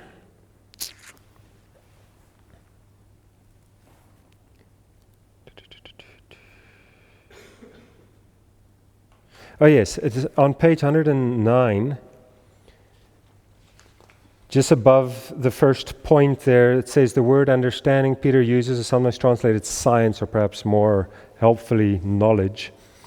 Live with your wife in a knowledgeable way, not a scientific way, okay? For our scientists here, don't experiment on your wife. Leon is like, I get it, finally. In any case, to do a scientific study involves extension, fact gathering through study, observation, analysis, and consideration. So there's some helpful application.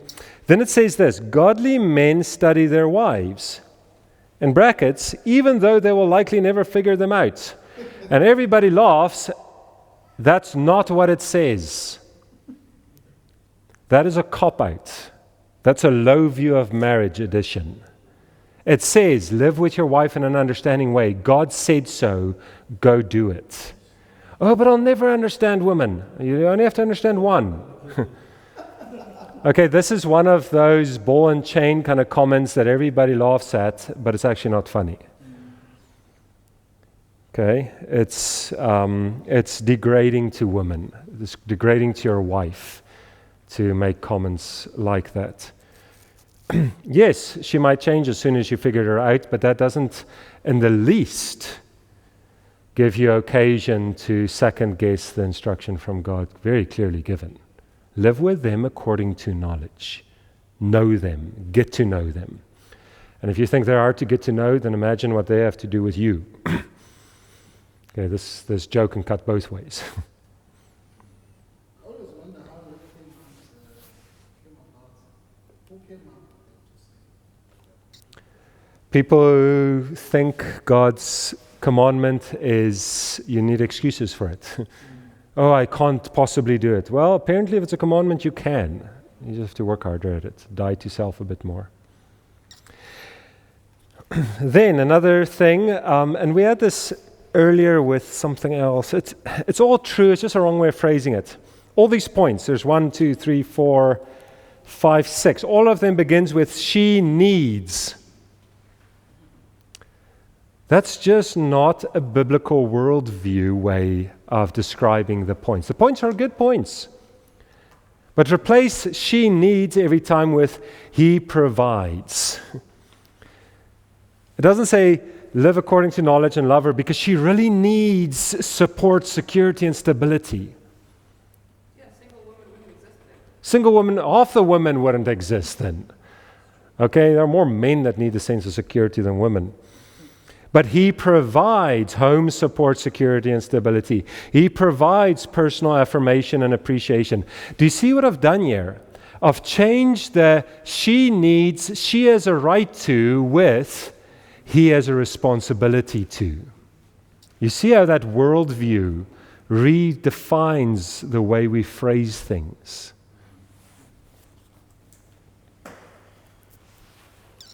She needs personal affection and romance. Well, so do I. Amen. All right? But you have a responsibility to provide it. This is the reason with the 2004 kids here. The no TV and the 4 kids. By the way, at the bottom of point 4, he says, see the YouTube video, it's not about the nail. That's perhaps the best sentence on this page. Okay? At the bottom of page 109. YouTube video, you guys all have to go and watch it. Okay, you have to go watch it. In fact, between Trayton and myself, we'll send you 3 links that you just have to watch, and watch it with your wife or with a girl. Save it for when the girl comes.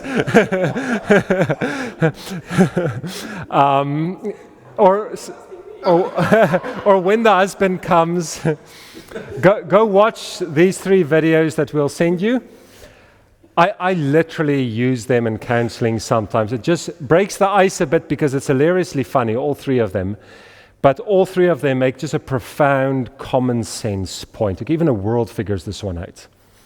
This one it's not about the nail, and then there's another one called Every Fight Ever by Studio C. And if you think it's a Christian thing, be careful. I think it's Mormon, not Christian. But it's still a good point. And then there's a really old comic skit by, what's his name, comedian? Stop It. Just Stop It. No, it's before that. Just Stop It. I can't think of his name now. But in any case, that's a bit of humor when it comes to figuring out God's design. What's that? Bob Newhart. There we go. Previous generation comedian. All right, that's marriage. We still need to talk about kids as well. Any comments or questions on the marriage things? Again, design informs commandments, which brings you to your responsibilities. And that's the right way to approach the most complex and nuanced experiences of marriage. Never start with your circumstances and the world's ways and try then to see how God's commandments perhaps help or confuse the matter. One last comment. I was a bit concerned on page 107, where he talks about the daughters of Sarah not giving in to fear. And then he makes a comment, if you are anxious that your husband will have an affair, you can drive him towards it. And I'm just like, no. It's a true statement to some degree. It's not an excuse. It's not a justification. The comment is on, if you are anxious about your husband having an affair, you might well lead him to it. It certainly doesn't absolve the husband. It's still his sin. But there is an element of truth to that statement. And you see that a bit in Proverbs. It never phrases it that way, but this idea of the contentious woman or the nagging woman or the woman lacking discretion and prudence, the loud and boisterous woman. Proverbs basically warns us, Solomon warns his son and says, be careful of this kind of woman. Try and figure it out before you get married to her.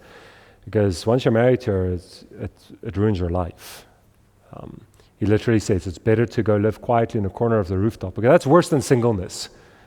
It's still quietly living by yourself, but now it's an awkward position, far away from everyone.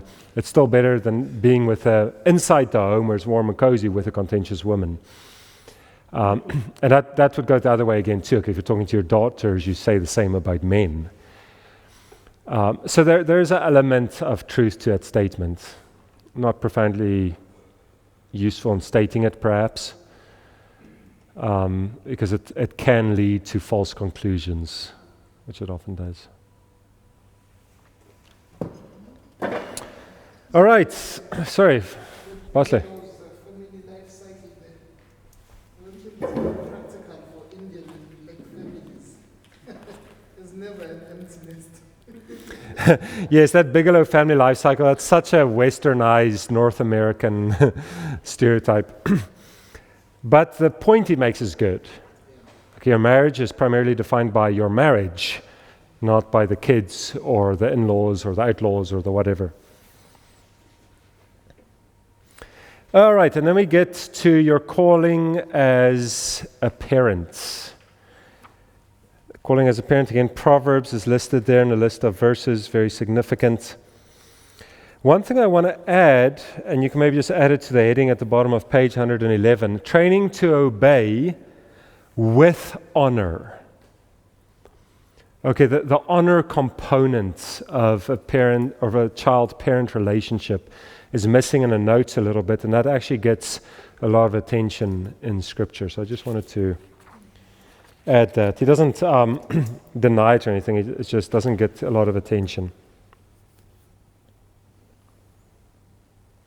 One extra thing, just to a fine little detail, two things actually. Page 112, near the bottom, there are two kinds of consequences for disobedience: natural consequences and structured consequence. This is a matter of counseling more than calling, but I just want to talk about it. Natural consequences: if you're playing with friends and are not home on time, you miss dinner. That's a terrible consequence. Your kid needs dinner. It's also unrelated to the crime.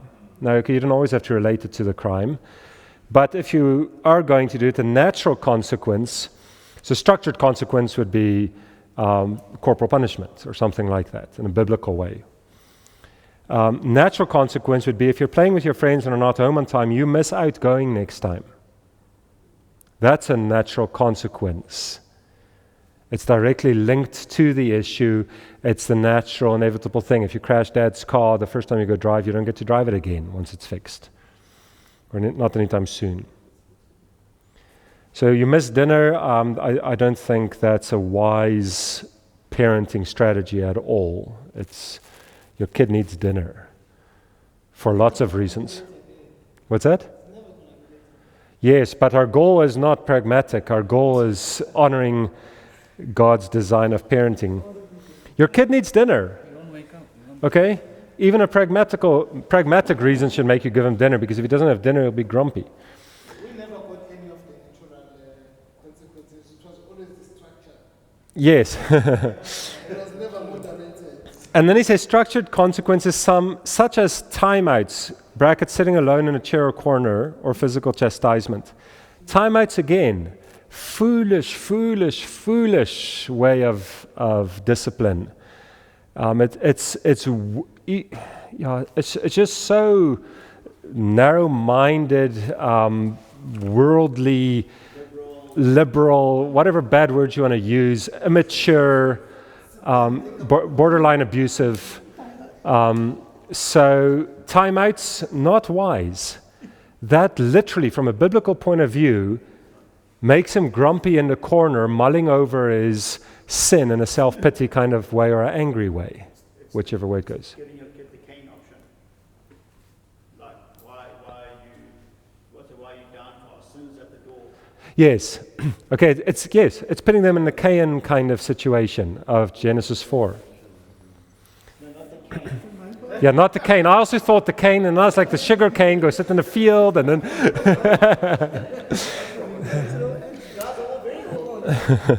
All right, so I just wanted to clarify there. When we talk about discipline, consequences for your actions, the reap and sow principle of life, we're talking about biblical discipline. It's instruction, it's admonition, it's occasionally the rod, to use the Proverbs term. And when it's the rod done in a biblical way. We don't do timeouts, we don't keep dinner away, things like that. We don't threaten with those things either, even if we never intend to follow through. This is where you sit down with your child. And you're not trying to just conform his behavior for the next event. You're trying to address his heart. And a 2-year-old, you'll pick up. It'll be a quick moment of discipline. They'll cry for 2-4 seconds out of necessity, and for the rest because they want to. You're not inflicting damage. You're not angry ever. If you are, you don't go and do the discipline. You can't take the rod part and without the method of applying the rod. There's a biblical way for raising children. And don't opt for the non-biblical alternatives. They don't work. And if they do work, you've redefined work as it's made it easier for me, instead of I've helped them understand the realities of life. But corporal punishment can also be abused. Yes, corporal punishment can be abused. That's very true. And we haven't said anything abusive at all. In fact, we've pulled it back from the potentially abusive things mentioned in the notes. And that's the Christian way. Just because it can be abused doesn't mean it is wrong. It means the way most people do it is very wrong. So let's talk about the way we do it, not the fact that we do it. Because in schools it was banned because of the third degree, like, especially Yes, and look, the world's stories like exactly. But that's now not structured. That's why it's structured. So anytime you're going out that way, you've missed the structure part. It's unstructured. And the world's not going to understand this, okay? So, yeah. take it away, and, So, if your kid mentions I get corporal punishment, the government may come knocking at your door. yes, that's a true statement. Also from, I think it's also from Ephesians 5, fathers do not, sorry, Ephesians 6, yeah. fathers do not exasperate your children, do not provoke your children. Could you maybe help me with a bit of clarity on that in the practice? Does it talk about disciplining in anger rather than in love, like we're supposed to love discipline? So you still give a hiding if it's necessary, but you don't do it just because you lost your temper. With a lot of love with a child's best interest at heart. Exasperating your children, how else would one, how does one practice about it? Yeah, so it's a command that's very broad in application. It simply says, do not provoke your children to anger. Don't exasperate them, but bring them up in the nurture and admonition of the Lord, or the discipline and instruction of the Lord, a couple ways to translate it. The contrast, obviously, the but helps you understand it. Okay, it's a proverb-like statement. It's a Hebrew way of thinking. Here's a statement, Proverbs line A and Proverbs line B, especially with a but, is basically the same statement, just say it a different way. So you use that then to interpret this to find its primary application. Don't provoke to anger, but bring them up in the discipline and instruction of the Lord. In other words, you exasperate them, you provoke them to anger when you're not disciplining them the way the Lord would discipline them. Okay, when you discipline them, or teach them, both sides are mentioned here, instruction and discipline, you are God's ambassador in his life. Okay, God didn't say, parents, here are a lot of ways to deal with your kids. He said, no, parents, you are the ones doing to them in a human way what I would otherwise do to them. And we've said that to our kids. So you need to be glad that you're talking to Daddy right now, because God is going to, through Daddy, show you how he works. If Daddy wasn't here, he would do it his own way, directly to you. And you're not sure what that would look like, but when God did act in those ways in the Old Testament, because the parents didn't, it typically cost them their lives. Okay, so we're here to show you how God thinks about this and how God wants you to be disciplined. Not, I'm going to give you 3 of the best because you did this or whatever. So the contrast, the provoking to anger, is you're actually provoking them to anger by not disciplining them the way God wants you to discipline them, by not teaching them the way God wants you to teach them. Okay, so to put it in Deuteronomy 6 terminology, sometimes we exasperate our children by only teaching them lessons when they've messed up. What is God's way according to Deuteronomy 6? Do it as a way of life, as you go, as you walk, as you sit, as you stand. Okay? Do you see how wide the application is going to get now? It's not just don't irritate your kid. Okay, that's that too, okay? As my wife sometimes tells me, you eventually have to stop tickling them. Okay? Why? You're trying, and here's the principle behind the contrast. You're trying to instill in them godliness. So don't go about it in a way that instills in them ungodliness. Okay, so my behavior can either help my kids respond godly in life, or my behavior can make it worse for them.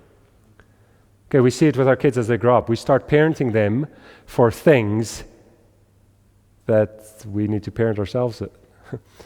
Okay, you can't yell at your brother. Okay, talk gently, and then you realize, I literally do that. Okay, Micah does something wrong, I'm like, Micah! And then he goes to his brother, he's like, Asher! I'm like, you can't talk to your brother that way. Okay, you say, Asher, will you please stop? That is helping Asher respond godly, because Asher's now just going to kick you even more. Then I realize, no, I'm the one barking his name too. Typically his full name. Why can't I go to my son and say, Micah, will you please stop that?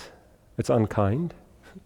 Soft voice, controlled temper, gentle words. Proverbs on the tongue. So, back to the verse, what does exasperate mean? It means I'm instilling and inculcating a godly response from them instead of being the cause of ungodliness in them. And that's how principalizing it broadly. On that, I just want to speak about this paragraph on top of the 36 reference. In relation to what you just said now, I've often noticed that with my kids, they're very young. I know that they can hear when I'm speaking. Sometimes when I say no, they stop. But sometimes they just ignore me. And I end up finding myself shouting. Yes. So how do you balance that? He's saying here, if you teach them not to obey the first time, then they know that you're just going to shout or you're going to... Yes. I find that difficult because I don't want to give them consequences unnecessarily, but sometimes I feel like this is just disobedience. Yeah. So what do you do if there's not first-time obedience? Look, there's place for a loud voice. Okay, have you heard the volume level in my house sometimes? Okay, you have. You live right next to us. Okay, just to get their attention, you have to be at a decibel level considerably above theirs. Now, being a preacher with a preacher voice helps considerably. But I've learned some sounds are better. Instead of, so boys works well, but sometimes just, oi. It's a combination of sounds that just hits a frequency that everybody hears. And instantly it's quiet, and they know instantly it's quiet. Okay, that's the way it works. And it takes a bit of getting used to that and training them in that, saying, next time when it's chaos like this, I can't talk to you guys. So if I go, oi, it means everybody quiet because it's gotten way out of hand as far as volume is concerned. I sometimes do it when adults are trying to have a conversation and they're 2 rooms over. And we are starting to shout more and more just to be heard with our guests. So loudness, volume can have a place. But like you say, sometimes you're like, they heard what I said the first time, but they're only going to listen when I raise my voice. Then it's time to talk to them and say, you heard Daddy the first time. And it's not so much a matter of hearing as much as it's a matter of listening, if you want to make a distinction. I had one pastor that advised us, very helpful. He said, teach your kids that they have to learn the skill of picking out your voice among all the noises. And I've got that. It works. Okay, it's a skill you can teach your kids. They're at a birthday party or whatever, and you need to leave now or whatever. My kids know, in all the noise, if you hear Daddy's voice, you have to be able to discern that. Okay, all the parents can call their kids to come. You don't have to listen. But when you hear my voice or Mommy's voice, you need to discern that. Now, one way you can test whether it's a audible hearing issue or whether it's a spiritual listening issue is you walk in the room, they're busy playing, it's kind of loud, and you say, come, let's get washed up, we need to eat dinner, and they don't come. Say in a softer voice, ice cream. And if they heard that, then it's a matter of picking out words. They could pick out the ice cream words, but not so. That yes. Any case, all that. The point is, you want to teach them first-time obedience, obviously, or to put it really simple in the terms of 6 verse 1, and 2, obey with a good attitude. So obey is not obedience till you actually obeyed. And we've been through this so many times, and then you're successful, and we're all at it again. Like, why did I just ask 4 times today for them to unpack the dishwasher? They know it's a daily chore. I shouldn't have to say it once. So you just work at it again and again. Your goal is not primarily, here's a worldview, your goal is not primarily to get them to act right now. Your goal is to train them in the ways of the Lord. And yes, that'll include act rightly now, but that's not your primary goal.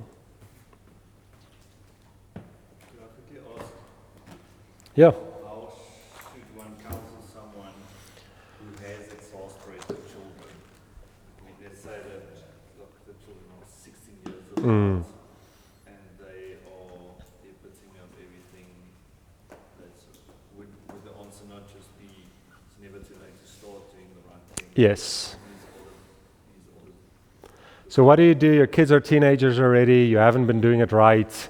In fact, you've been doing it very wrong, and it's showing. They're rebellious teenagers. How do you help them? It's never too late to start doing it right. But in this case, the right thing starts with confessing the wrong. My parents did that once. We came back.